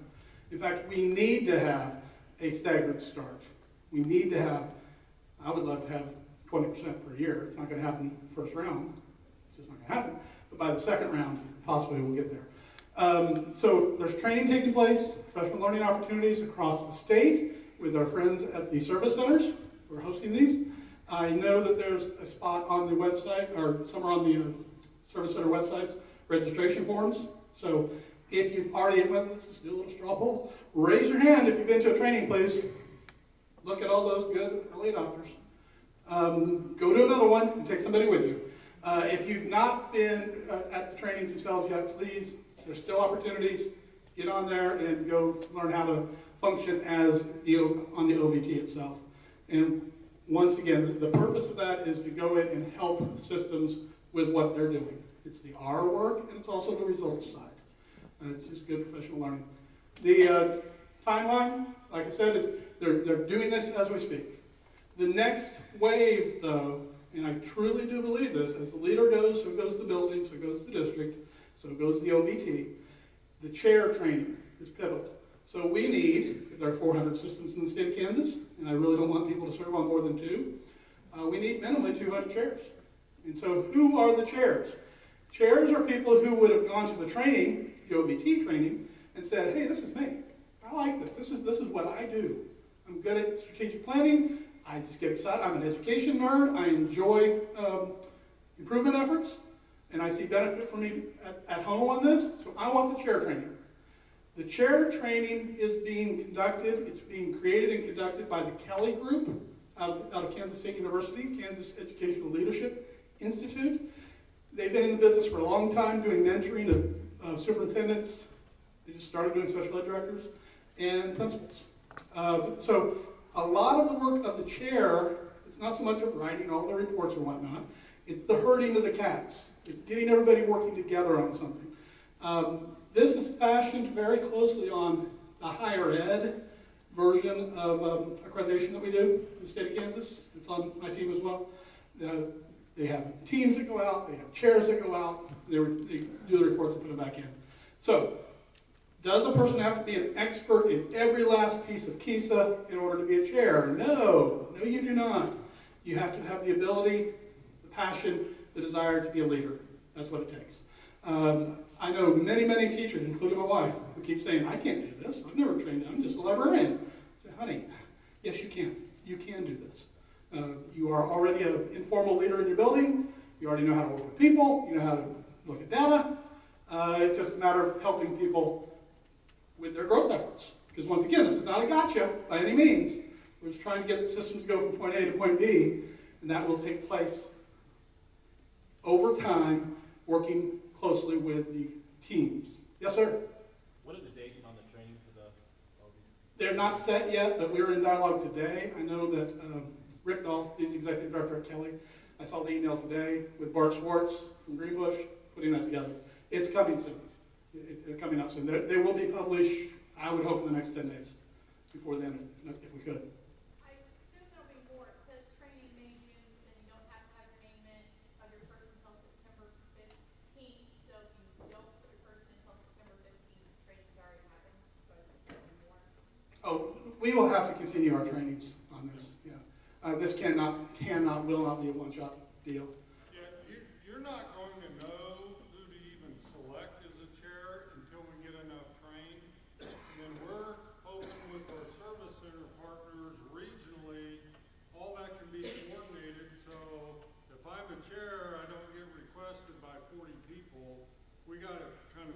so by September 15th, we hope we're to that point. But this is a commitment with our agency and Kelly Institute to continue annually trainings. Next year, what have you learned? What are you seeing? How do we grow this? All right. Another question.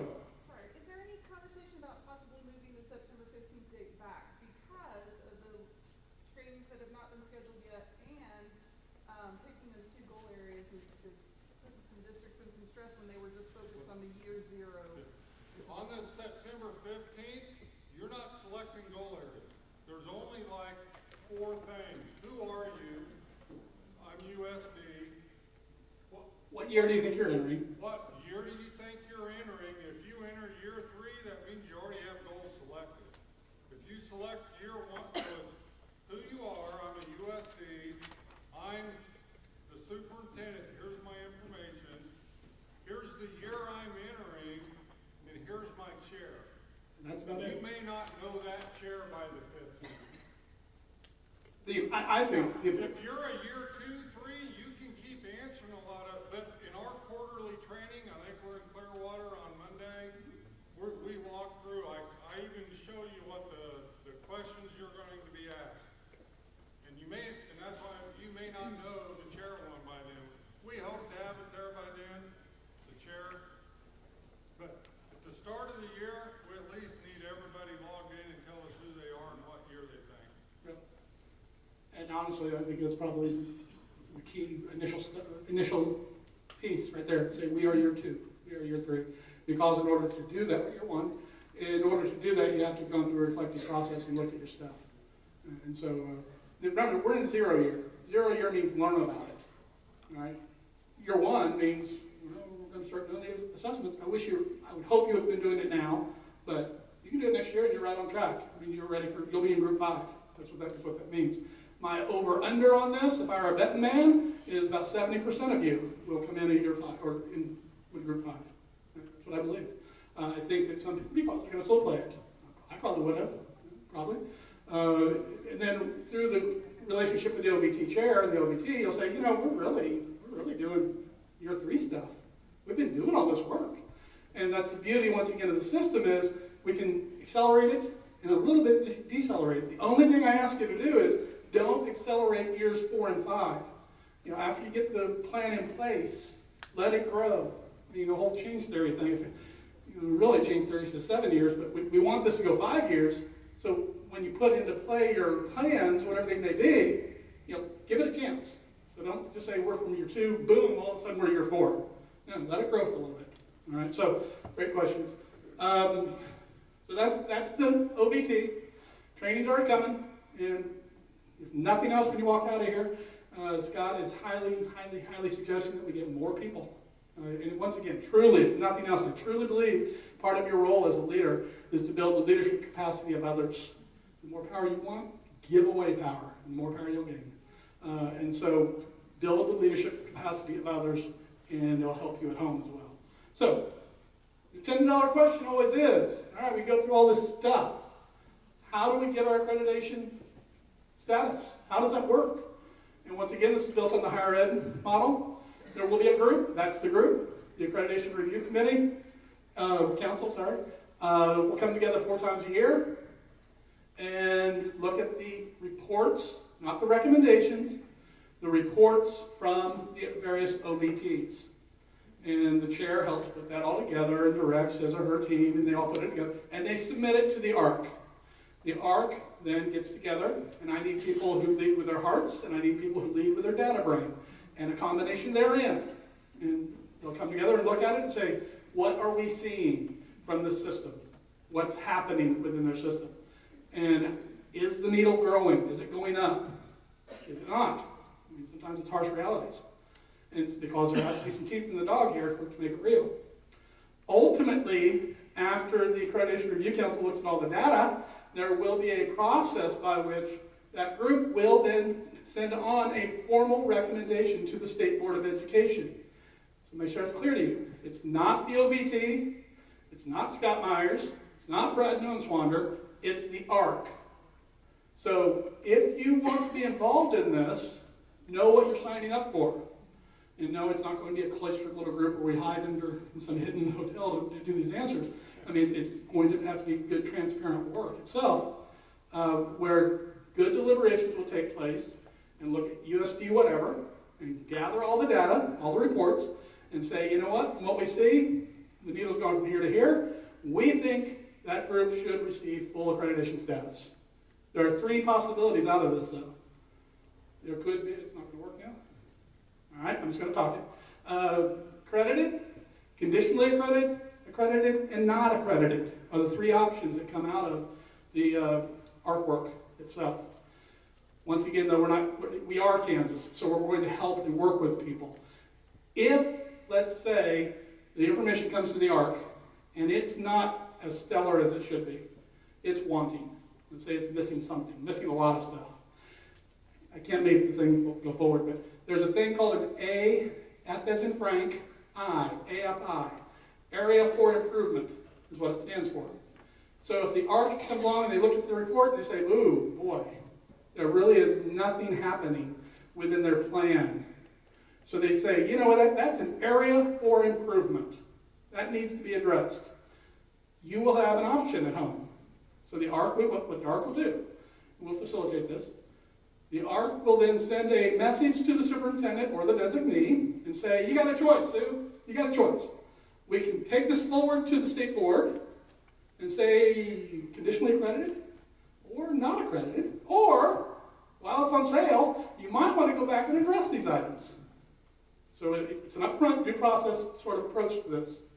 And so, okay, we moved on. Leave it there, I'll come back to that. And so, it's not a one-time gotcha by any means. It's a process of communication. Yes, that makes it a little more complex, but it's just simply the right thing to do.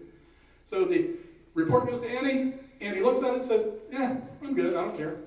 It goes, then it'll come back, and it goes to the state board with a recommendation anything less than accredited. I don't think I want my name on that list, but okay, you may choose to do that because it's Kansas, it's a local control state. So it goes to the state board with a recommendation of either accredited, conditionally accredited, not accredited. I can't think of anybody I know who would say, I'm good with not accredited, unless you want to make a political statement of some sort. I don't know anybody who would say, I'm good with not accredited, or conditionally accredited. But the important takeaway here is, we're going to send it to you, you're going to look at it, you have an opportunity to fix or to address. And it's an appeal process. So it's not like you're just hanging out there in the wind. You know, there'll be a process that will lead us through it. Go back, if you would, Kelly, to who the ARC would be. Because these are people who need to sign up to be ARC members. There you go. We're looking for 15 members. We're looking for a 3-year term, 2 terms at a point. We'll roll people off, so we always have continuity taking place. You'll be coming together 4 to 8 times, 4 to 8 days rather, in a year, quarterly. So 2, 2, and 2, and 2, or maybe we'll see how it flies. Year 1, I do believe we will have 7 to 10 systems coming forward for accreditation, which is great because it's a pilot project for us. It allows us to practice our little metacognition, get better at what we're doing, and so it won't be as many days of meeting. But by the time we're really rolling, 3 years in, yeah, we're talking about 4 minimally, probably 8 times a year coming together in 2-day swaths. So it's a time commitment is what I'm saying to you. So if this is you, you need to get your name to me. I've got a list going. Frankly, the people who would be coming through this would be people who have OVT trained, OVT chair trained, and then say, yeah, that's me as well. Or it could be somebody who says, you know what, that's just me. I've done this kind of work, and explain why. We'll talk to you about it. The process will be the accreditation review, the KSDE Advisory Council will look at the applications. So it's not just going to be me sitting there, Kelly and me sitting at my desk, choosing Rhonda and not choosing Sandy. And there'll be a process by which we make the choices. So, move on, please. Okay, here are the actual dates, the first ones. So we don't have a date for the OVT chair training, but I got you dates for the ARC. So Year one, once again, I think it'll be 7 to 10 systems coming forward. We don't need 2 days each time. We can full day, we can do it in a day. So Wednesday, these are solid. Write them down. These are solid dates. If you think you're interested in being an art person, September 20th used to be the count day. We didn't do that on purpose. It just happened to get chosen. November 29, February 28th, and April 18th. Somewhere in there, as we work through this, recommendations will be going to the board. Probably right here in the March meeting. Probably. But we reserve the option to go a little bit later because we want to do it right. We don't want to do it quick. Okay? Those are actual dates. You can put it in your planner if you want to. Okay? I already gave you. Okay, I talked about the AFI process.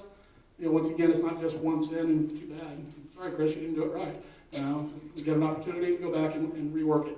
We forgot to add the flour to the cake. All right, let's put some flour in the cake. It is possible even though it's a 5-year cycle, this is where it really turns into jazz. It is possible that it might have to go into the 6th year in order to really address whatever issues were taking place.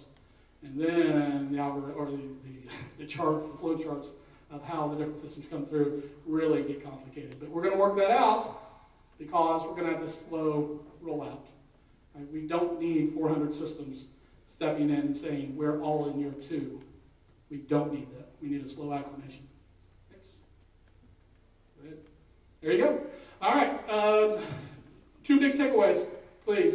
If nothing else, if you hear anything else, this is what I'd really like you to hear. Go find more OVT people. Everybody in this room, we probably shouldn't let you leave unless you sign up for a training. So we need OVT members, and you need to have a friend. It's like a buffet lunch. Bring enough food for yourself and one other. So we need 2,400 people. So go find people who want to participate. That's first. Second is the actual recommendation that's going to the State Board of Education comes from where? Somebody said it. ARC. That's correct. That's who's doing it. It could be you. You could be on this ARC. If you're interested in doing that, give me a holler. Email me. That's not up there anymore. Or Quick question, the OVC training, I see that they go into like May 12th. Will there be some more after that? there will have to be, yes. And we'll continue. And then, of course, it's that tension we're trying to, because summer comes, right? And I don't know how many people are teachers in here or how many are administrators, but summer's not a break. I mean, we're busy, right? So it's that tension of doing it at the right time, and there is no right time. It makes sense if I live in Elkhart to go to Sublette to get training. That doesn't mean I couldn't go to Clearwater. I could. We'll take you in. Come on in. But the water's warm. We will have to redo some trainings. Absolutely. Good question. Anything else? Let's go to the Bethel. I would drop the mic, but it's broken, so thank you very much. Okay, we're going to transition into Beth. But to kind of finalize, I think we're done talking a lot about accreditation and how it fits together. But I agree with Scott. What? Smith. Scott Smith. That the last visit you need is from us. Our goal is that when we talked earlier about post-secondary and the questions were around, well, what do we know about those ones there, or in that we don't know, that we don't have the answers. But if we set up the visitation teams right, and it's all about coaching and mentoring and dialoguing and learning and growing around all of this, and that's done regionally, locally, in your area with your colleagues, then I guarantee you we won't have school districts out there checking boxes. And we just get better together. And if that's the case, and honestly, I know Scott talks a lot about details. The state board does want details. But I can't tell, I couldn't point at anybody in this room and say you're at risk of being conditionally accredited, or you wouldn't be here. I mean, it's a lot of detail about describing some district that just is out there on their own, has maybe got new whatever, and they need help. So all the details are all around going out and helping that, and the state board needs to know that. But our goal is that we don't have anybody not accredited because we're providing them the supports and they got neighbors helping them. So that's what hopefully the visitation team does.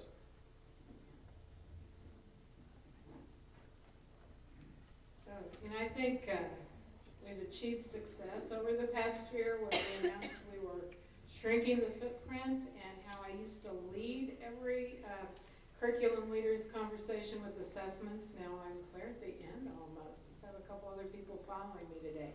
Thank you for staying. My name is Beth Fultz, and I'm an assistant director on career standards and assessment services. I work with assessments, and my other responsibility would be academic accountability as it relates to ESSA. So we'll have some conversations about that probably next fall when we have a little better idea about how we'll be using state assessments and the ESSA requirements, and then how it really all fits with everything we've talked about today.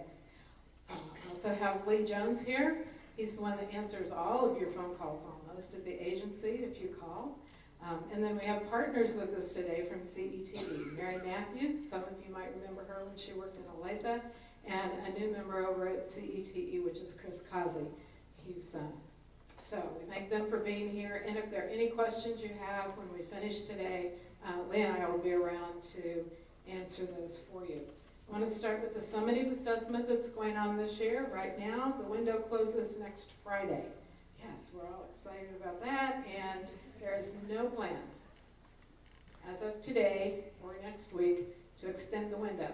So if you have kids that haven't finished testing, you need to make sure you get the testing in next week so everything's done. SC codes, special circumstance codes.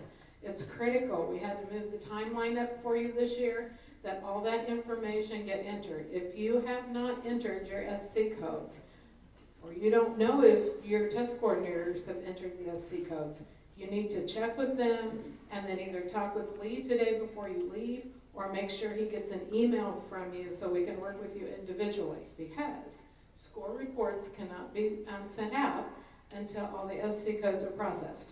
And we don't want SC codes delaying the release of the score reports, which we're hoping to have to you mid-May at the latest. If we can move that up, we'll certainly try to, but we really want you to have the information before most of the kids go home for summer.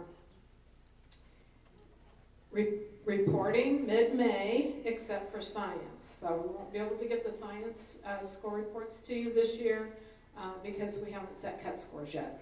We're going to be setting cut scores in June. So by the time we work through all that process, the score reports for science will come early next fall. The other thing I want to let you know is that we're going to try very hard. Once you get the score reports, CETE can send the data to KSDE. We can run it through our status calculator and get it into AMOS for you to look at. The plan is for you to look at your data in AMOS, make your corrections, hopefully in June, because IT has a strong commitment to not, they've directed me, I mean, it's not okay to have 2 years of the kids' window open at the same time. And they like to roll all the kids' data over for you so that everything's ready to go when you come back to school. That means we have to get all the data checked from the 2017 assessment so it can all be closed out. So that's our timeline. We're very optimistic we'll be able to do that. So release, public release, I don't have a date for you right now. We'll probably, in all probability, it will coincide with the next release or the updated data that you're going to have on post-secondary. The commissioner has a strong interest in not releasing assessment data as a standalone, that he thinks, as we've talked about today, that this academic measure is just one measure that you're looking at in relation to how your school is doing overall, and that he really does not want to have just a standalone release of assessment data. So that That timeline's yet to be determined, but we'll be coordinating that, so it will be sometime in the fall. So that's 2017. We'll wrap up the year. Everything will be great. 2018 state assessments. We're looking at basically the same windows we had this year. We'll have the EL assessment in February. We'll open state assessments for ELA, math, science, and next year's the history, government, social studies year. So that window then will be open sometime mid-March to around the 1st of May. It's not confirmed yet, but you can count on that timeline as being pretty steady every year, same place. History, government, social studies next year, just so you can plan ahead, you will have to score the writing piece of that assessment, and it will be similar to the way you scored the EL writing this year. So, pardon? Yeah, you scored all of your English learner writing. English language learner. EL, not ELA. Okay. So CALPA, K-ALPA, CALPA 2, whatever you want to call it, the CALPA test. You score speaking and writing, and next year you'll have to score the history, government, writing piece. Okay?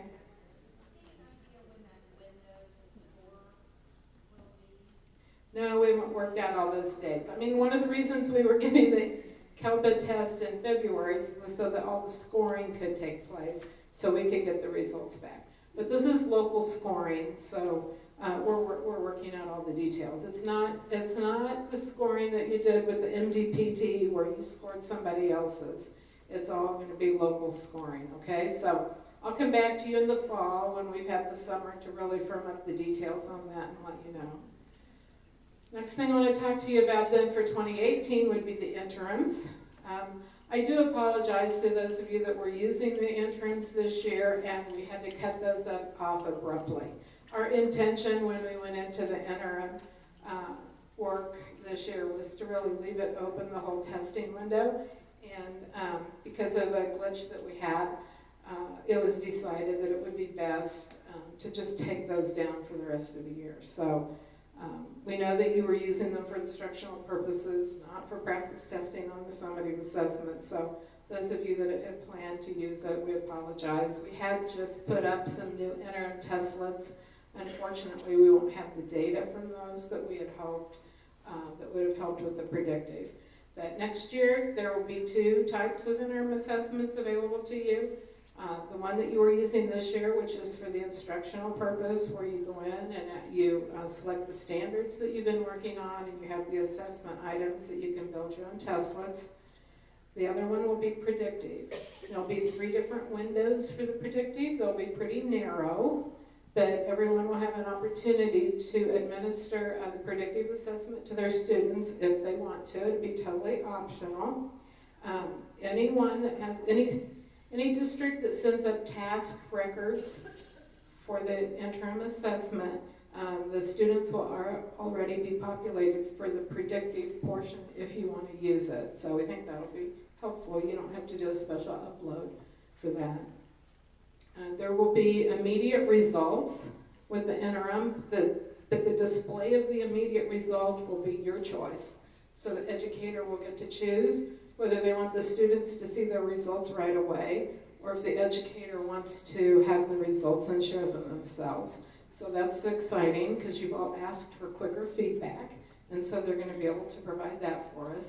The reports will be enhanced, and there will be upgrades in Kite for rostering and assigning testlets. So we're really working to move the interims forward. We've heard your comments from the survey that was sent out that you responded to. And when we have the fall conference, the pre-assessment date, we'll be providing you additional information on the interims and all of the upgrades and everything that's happened with that. The final thing I wanted to talk to you today was about item review. The test next year is going to essentially be the same as the test that the students took this year. But as you know, there are always items that have to be replaced, and we are trying to build an item bank for the interim assessments. So there's some item development that still needs to go on. And in order to do the item development process, we need teachers to review items. And so I just want to alert you that on the ELA and math listservs and on the test coordinator listserv and the curriculum leaders listserv, there will be information about needing volunteers for the item reviews. And if you have people that would like to do that, we're certainly interested in having as much help as we can. Otherwise, anyone have any other questions about assessments? Okay.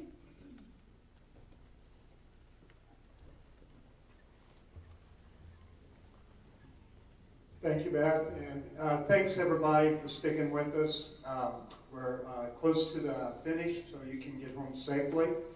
As I mentioned this morning, my name is Ken Reed. I'm the school counseling consultant, and also I work with school mental health.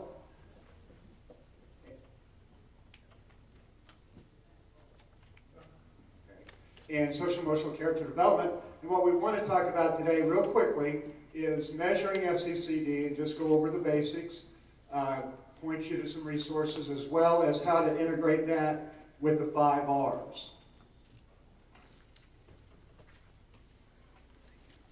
Even before the community conversations, there was a plethora of evidence that suggested that social emotional learning would increase student achievement. We did it through a couple of different grants that we had, and this, the Durlock research, was probably the most influential early on.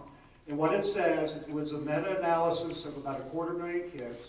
If you implement a social emotional learning curriculum with fidelity, in this case, you can improve achievement by 11 percentile. That caught a lot of people's attention during No Child Left Behind, and it certainly has spurred the SECD movement here in Kansas. As I mentioned this morning, measurement 101 for SECD, it's as easy as ABC. Attendance, and you heard Randy talk about chronic absenteeism this morning. Behavior, we talked about CANDIS, suspensions, expulsions, etc. Those are other data points that you can collect. And climate and culture. And we mentioned a community care survey. And I'll give you a specific example here in a moment. The next 2 slides you've probably seen if you've done the KISA training, because these are taken right out of the training. Measuring social emotional factors locally, you can use perception data, which are surveys, process data, numbers served, lessons given, etc. Outcome data is the most difficult, and this group probably knows that better than any other group that I talk to. Okay? We always encourage multiple measures. You have school climate data that you can collect. We ask that you use a tiered approach when you implement a curriculum that's evidence-based. Just follow your school improvement plan. The same plan that has gotten you this far applied to social emotional learning will work. It's a little bit like apples and oranges, but nevertheless, it's still fruit. Okay? Social emotional requirements. One of the 5 R's is rigor and relevance. I guarantee you, if you implemented a curriculum for the Jason Flatt Act, and by statute and regulation you were supposed to, that was rigorous. It also was relevant because it's statutory. Aaron's Law, I'm going to show you in a moment, that has not come to pass. It passed the House and is currently in the Senate Ed Committee. It deals with professional development for child sexual abuse. And I'll show you a slide in a moment. And then, of course, there's IDA and ESSA and the student discipline data that you collect from CANDIS. This toolkit will help answer almost any question that you have about collecting data and measurement relative to SECD. It has all the overview documents that we prepared, including our fact sheet, which I showed you this morning, and I'll leave some extras back there.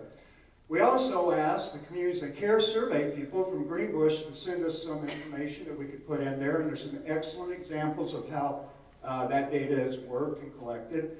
And then we have an SECD survey that we have been implementing annually, and I took the 3 leading vendors based on the survey results and asked them to submit data collection and measurement information that we could put in the toolkit. If you open the toolkit, you'll see safe and civil schools. You will see college and career competency that I'll show you a little bit more information about. And also how many use steps to respect or second step. There you go. We included that information as well. One thing I need to bring to your attention is particularly, and this is not a political statement, but particularly since the election, bullying incidents, reported bullying incidents have gone up significantly. So I would suggest that you go back, brush off the bullying policy, the plan, check the curriculum. For secondary, for high schools, it's prom season, and there's a lot of angst during prom season, but also it's toward the end of school, and a lot of kids don't know where they're going to be over the summer. So that creates some issues. So you might be very aware of that. Often, you probably heard about grit. Angela Duckworth and the idea of grit. She developed what is called the character growth card. And honestly, it reminds me, when I was a kid in Texas, we used to have grade cards that had academics on one side and conduct on the other. And when I got home, which side did my folks look at? The conduct side. ADHD and the Texas education system did not go well together. But that is being revisited with Angela Duckworth's character growth card. Okay, just a reminder of the social-emotional initiatives that we have ongoing. Number one, we were the first state to develop standards. Our standards are unique because what we did is we integrated social-emotional learning with character development, and that had never happened. The Kansas College and Career Competencies model, I'm going to show you a picture of that here in a moment. We've already implemented a train the trainer, and we have a pilot school project ongoing. We have, and we'll have an RFP out to continue that. So we want to give as many folks across the state as possible the opportunity to be trained in the college and career competencies. We're also going to, we have focused, and we're going to do some work on trauma-informed care based on adverse childhood experiences. And that's something to be listening for. We're going to put more information about that out soon. We also are developing a school mental health framework. I'll show you a slide as far as what it looks like. But the idea there is we get bombarded from the legislature in piecemeal fashion. And I'll give you an example. Jason Flatt Act, bullying prevention, which is KSA 728256. Now Aaron's Law. And they come to us piecemeal, and we're supposed to help you implement that. And it's time that we sit down and have an authentic, legitimate conversation about a statewide mental health framework. And we did that with the state board last week, and I'll be giving you updates about that progress as we move forward. The other thing is one of the key items of KISA is the idea that if you implement what you want to implement and it works, then we want you to go out and model it. And one of the neatest things that we did early on in the SECD process was develop Kansas and National Schools of Character recognition. And that is coming up May 4th. We would encourage your schools to take a look at that. Okay. Here's the College and Career Framework. This is one of Brad's favorite slides, and that's the competency wheel. The neat thing about this curriculum is that it talks about intrapersonal, okay, which would be within those characteristics we want to develop within each student. It talks about interpersonal, meaning relationships, and this is something that everyone in here can relate to, and that is, it also addresses the cognitive, thinking. The Juvenile Justice Authority uses a curriculum called Thinking for Change. It's a cognitive behavioral approach. I like this curriculum because it includes all three, and it includes cognition, the cognitive. Okay? Here's a little bit more information about it. The what, the how, the why. Real quickly about accountability relative to the state board outcomes. There's our friend, 5 R's. And if you look at the components, you can see how social emotional blends in. For example, relationships. Well, bullying, kids getting along, service learning, volunteerism, civic engagement, those kind of things. Okay? Under relevance, those statutes that I was talking about. Rigor, I'll give you an excellent example of that in a moment. And results. Now, typically, during the KSDE training, they'll tell you that SECD falls best under responsive culture, which includes climate and results, of course. But I'll show you in a minute how it can be found in the others. We did a crosswalk between the SECD standards. Here are the 3 standards: character development, social skill development, and personal skill development. And then the 5 R's down this side. And that's been posted on your link, and we have it on our webpage as well. So I'll give you an idea relative to how the 2 merge and are integrated. All right, here's the story. You're familiar with Heston. Where's our colleague from Heston? There she is. A year and a half ago, they suffered through one of the worst tragedies in the state of Kansas history, and that was the mass shooting. All right? So you can imagine what the community was going through and what the school was going through. 3 days after the event, I got a call from a K2 counselor asking me, do you have a universal screener for suicidal ideation for a 2nd grader? And MTSS came through like a champion. Beth Benedine sent us a universal screener. We sent it to Heston, a school in the Heston area, and they implemented and were able to intervene that afternoon. Okay, so going back to this. Knowing all of that, in the minds of the school folks, and again, KSDE is all about what your needs are. In the minds of the school folks at Heston, the most important question to ask was, do kids feel safe? And it is a very simple question off of the Communities of Care survey. But for them, for the folks in Heston, do they feel safe? 98.2% said yes. Now that becomes relevant because the Jason Flatt Act says you have to have 2 things. You have to have a crisis management plan and you have to have a recovery plan. That's statutory, that's regulation. For them, they found out that their recovery plan worked. So that was validation of what they had done immediately after the tragedy. See how simple it is? Measuring SECD. Okay, just real quick, here's some slides about Aaron's Law and also the framework. It is about child sexual abuse, and it would mandate that all teachers get training, just like Jason Flatt. Okay.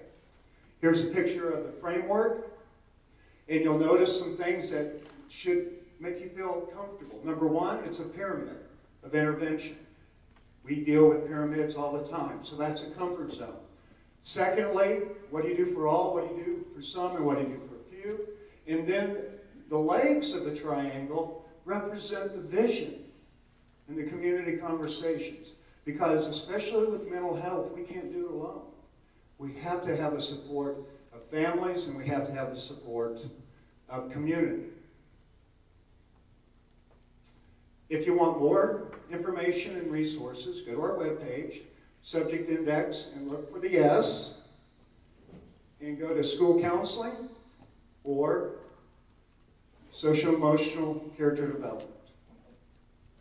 And that's the counseling page, and that's my contact information. Any questions? See, that was painless. All right. Any questions? If not, I'll give it to Jeanette, and safe travels home, please. Thank you for being here.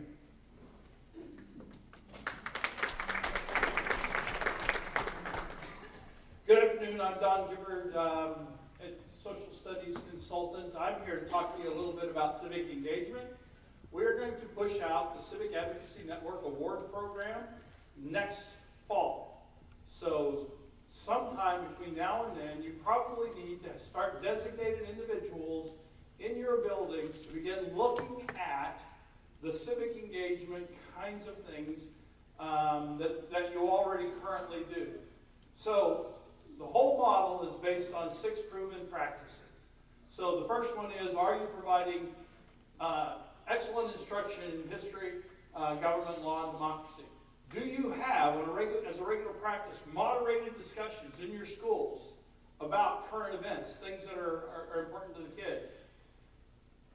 Are you doing service learning projects, not just community service? Don't get me wrong, community service is wonderful. Don't stop doing community service.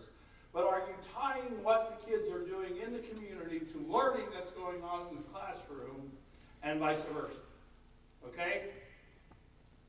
And then, fourthly, are your extracurricular events, not just sports, but other things, are they engaged in the community as well? Are they out in the community, helping the community, or even in the school, doing projects within the school?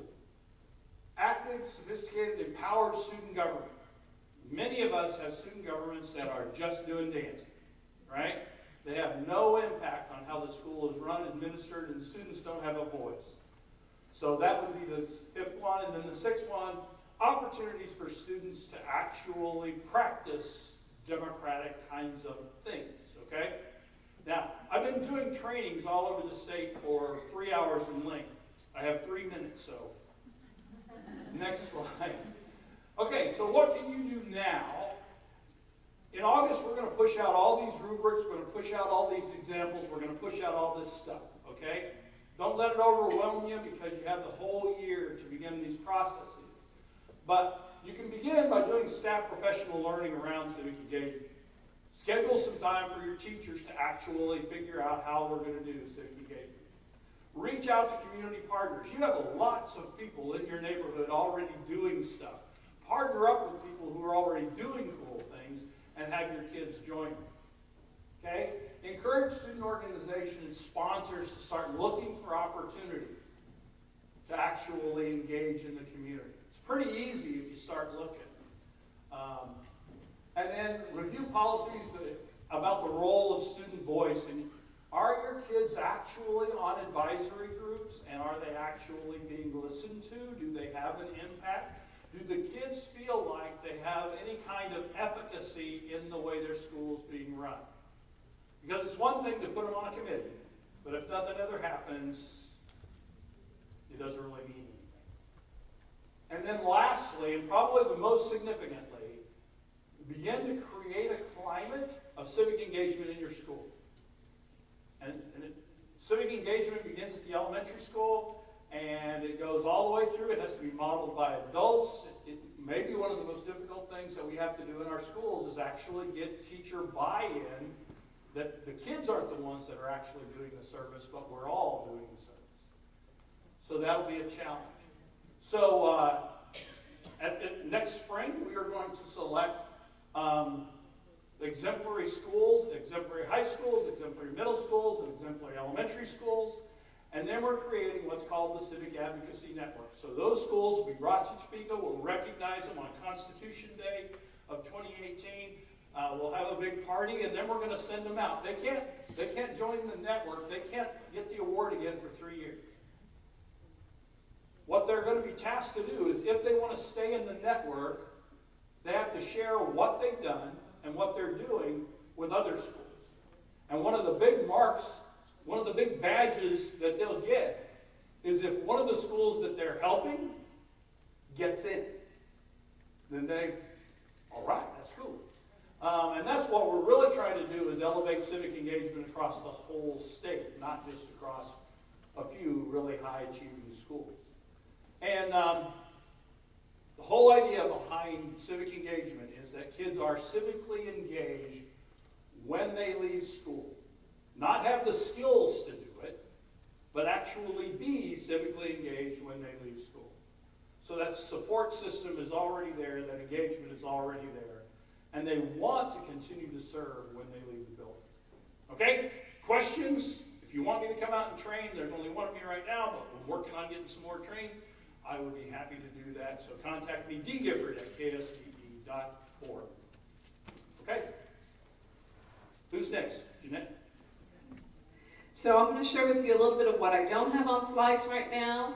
One is that Kent talked about the SECD standards, and those are up for review this coming next year. So if you're the counselors or interested, send him a note. He'll be looking at identifying committee members this coming summer to begin then the review process next year. The other thing is the World Language Standards went to the board this month, and they are scheduled for adoption sometime in June or July. Depends upon how much feedback we get. So we'll have a feedback. Feel free to just send emails to us in terms of what feedback you have, and we'll do make any necessary changes that are appropriate for those. Along with that, I want to talk about a little bit about the seal of biliteracy. If you're interested, we have guidelines on the World Language Standards. The Excel file is up there. We just sent out a list through the listservs about that seal of biliteracy. We're hoping that we will be issuing some this coming year, and that this program will continue and increase as time goes by. We're getting calls also from higher ed about how they can provide some seal of biliteracy too. So we'll try to work in collaboration with them and see where we can go with that. The other piece is that PE standards are also going to be reviewed. We've been on hold for those for a very long time. We lost our PE person. We had somebody else working on it. So those will be coming up pretty soon for review, as well as driver's education. You didn't know we had those, right? But we do. And so driver's ed will be in the process of being updated as well this coming year. The other one that will be coming up within a year or so are our science and history government standards. The reason I'm mentioning the science standards right now is that come August, beginning September, we should have out there the same website that we did for the math and the ELA in terms of join the conversation, where the standards are going to be in there, and you will be able to provide your feedback on the next generation of science standards, because those will be reviewed, and we want to have as much input as possible on that. As you know, science sometimes can go easy, and sometimes it could be very difficult in our state. So we want to be able to be ahead of that curve first. So those are some pieces of updates that we did not have on here. Unfortunately, Susie Myers is not with us, so you're stuck with me in terms of doing this update. So all I am going to say about this is that we are still receiving feedback. We're in the process of feedback. So that is the website. Go ahead, give us your feedback, share that with others in your community so that we can have as much feedback as possible on these standards. We've been doing public meetings. We have still Oakley, Garden City, and Great Bend left to do. And we are on track to bring those standards to the board summer or early fall. The reason we say summer or early fall is we don't know how much feedback we will be getting, and the committee does need to come back and gather all that information and then put out a final document for everyone to be able to look at. Dance and creative movement, we have dance standards, they're fine arts standards. I know that there's a piece of dance within PE that is taught as well. So dance, our fine arts group will be working with our PE group to identify what are those dance pieces that need to be in PE. But what we wanted to share is that it is really moving deeper understandings of behavior within the dance.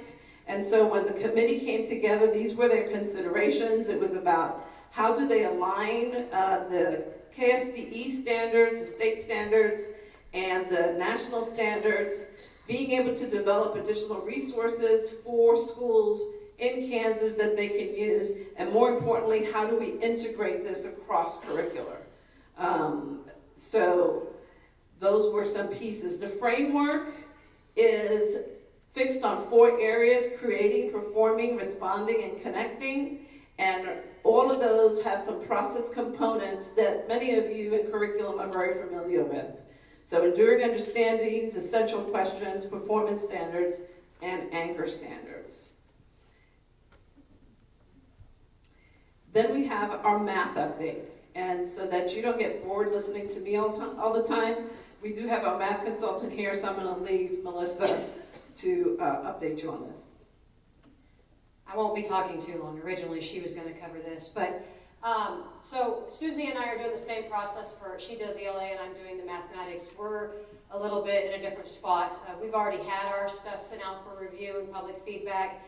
And the committee met last month, hoping to kind of wrap things up, but based on the amount of feedback that we had, we needed more time.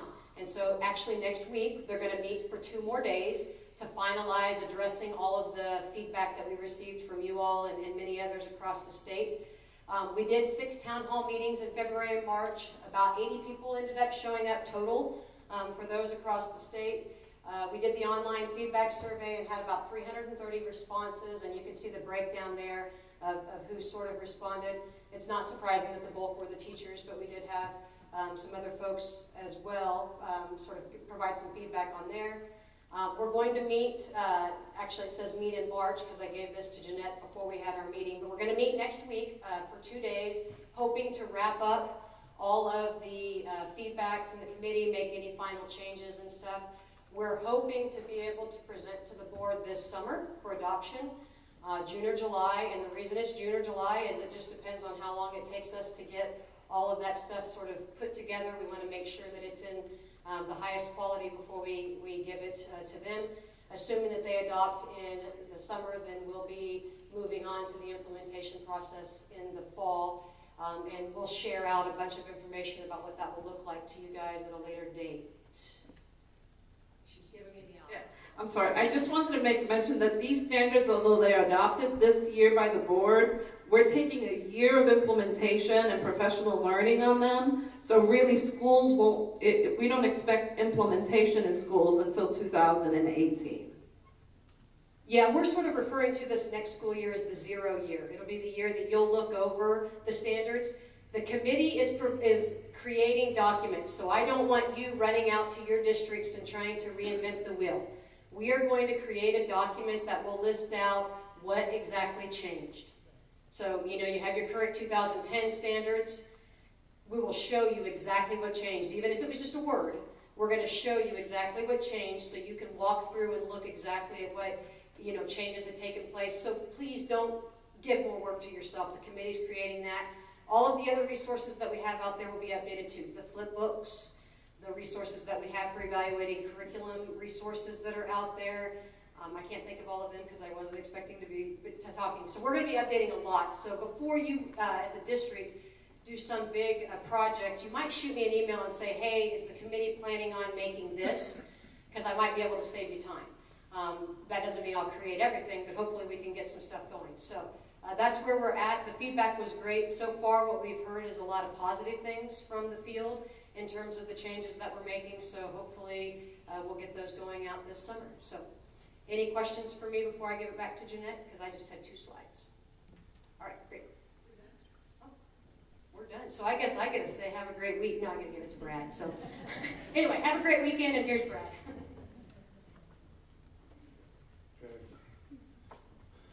Okay, any questions?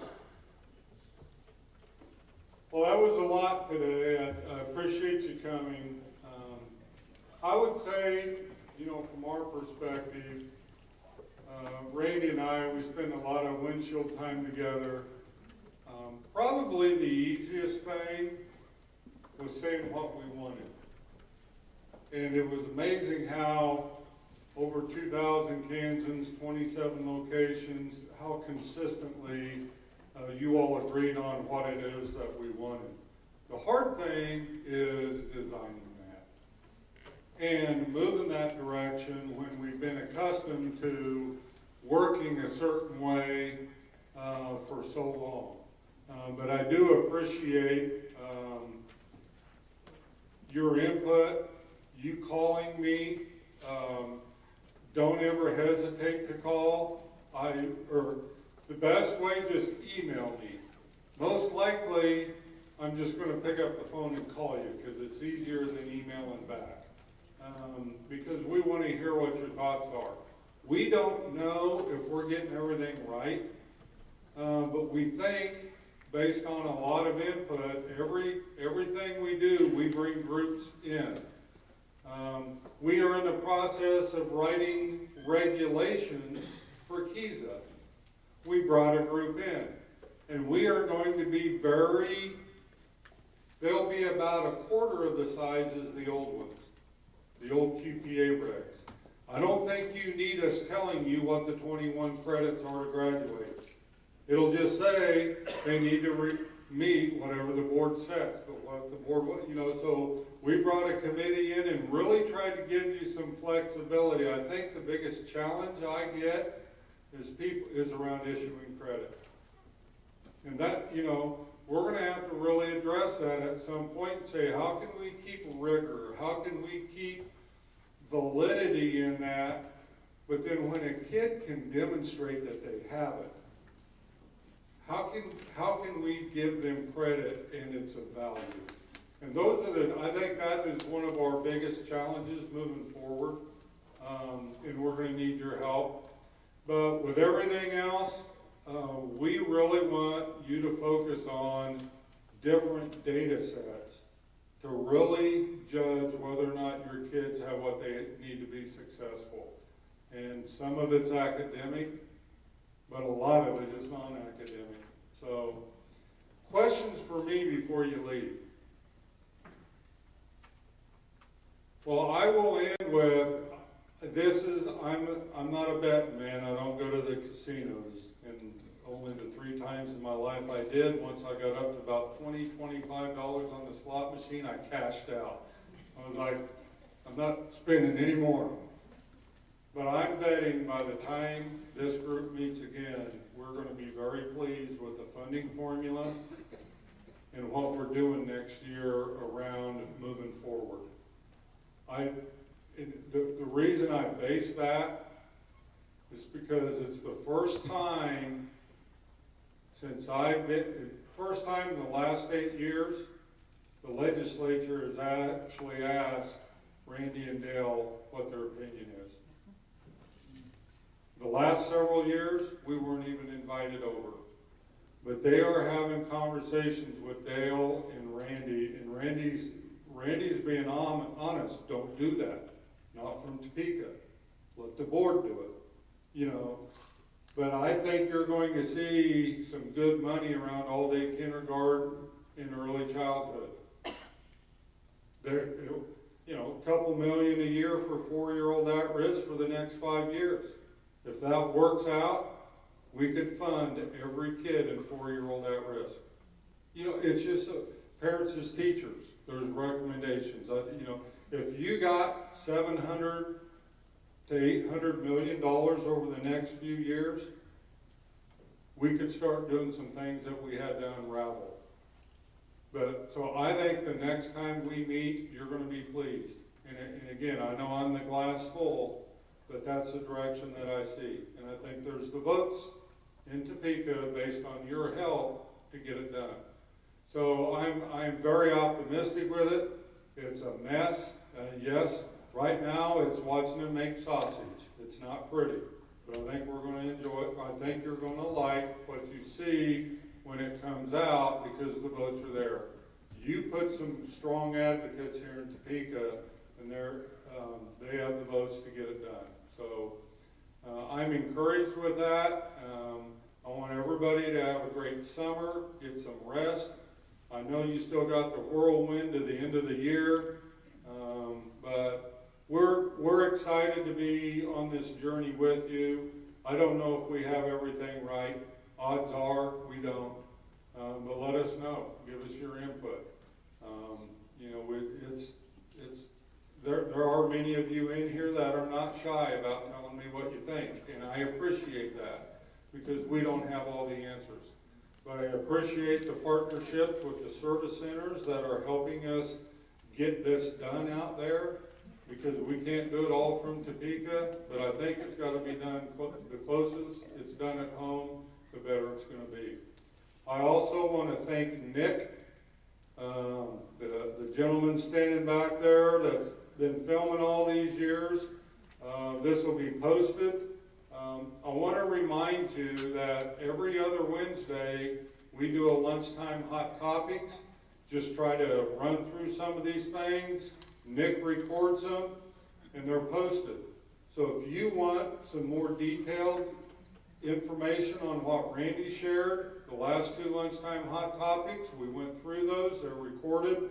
You go to my website, again, judging by the number of hits, not very many of you are actually going there, but if you have found it and you go there, those are recorded. There's an agenda of all the topics throughout the whole year, just little bits on, so if you want to have something at the end of the year with staff, just play it. Let them listen to it, kind of get them introduced to it. Everybody else, thank you. Teresa. We have plenty of those if you want to grab a few extra. Any questions we didn't answer? Or we just confused and made it worse? Really? You guys are pretty tired, aren't you? Oh. All right, we have plenty of posters. Take home. A lot of them up here. Questions? This may not be an answer everybody wants, but how does it look for college students entering their education programs? Are we hitting a low spot with some of the negativity that's been going on for years? That's a great question. We are actually, you mean students going into teacher prep? We're partnering, if you remember, we had a blue ribbon task force on the teacher vacancy and supply. Out of that, we're working with higher ed. They're actually going to be doing a presentation to the board in May. We're working hard with higher ed for, they've done videos, they're advertising, they're going to be showing, trying to encourage people about it. It truly is a great profession. But the noise coming out of Topeka hasn't always supported, but there's a great effort. And I'm just going to tell you this for what it's worth. If over the next several years this state puts $700+ million into education, and the lion's share of that does not go to getting our teacher salaries up, we will all be disappointed. Because that's where, not only do we need to attract them for that, we've got to make the climate, but we got to get their salaries up too. We can't just build cash balances. We've got to pay not just our teachers, our educators. And I hope that happens.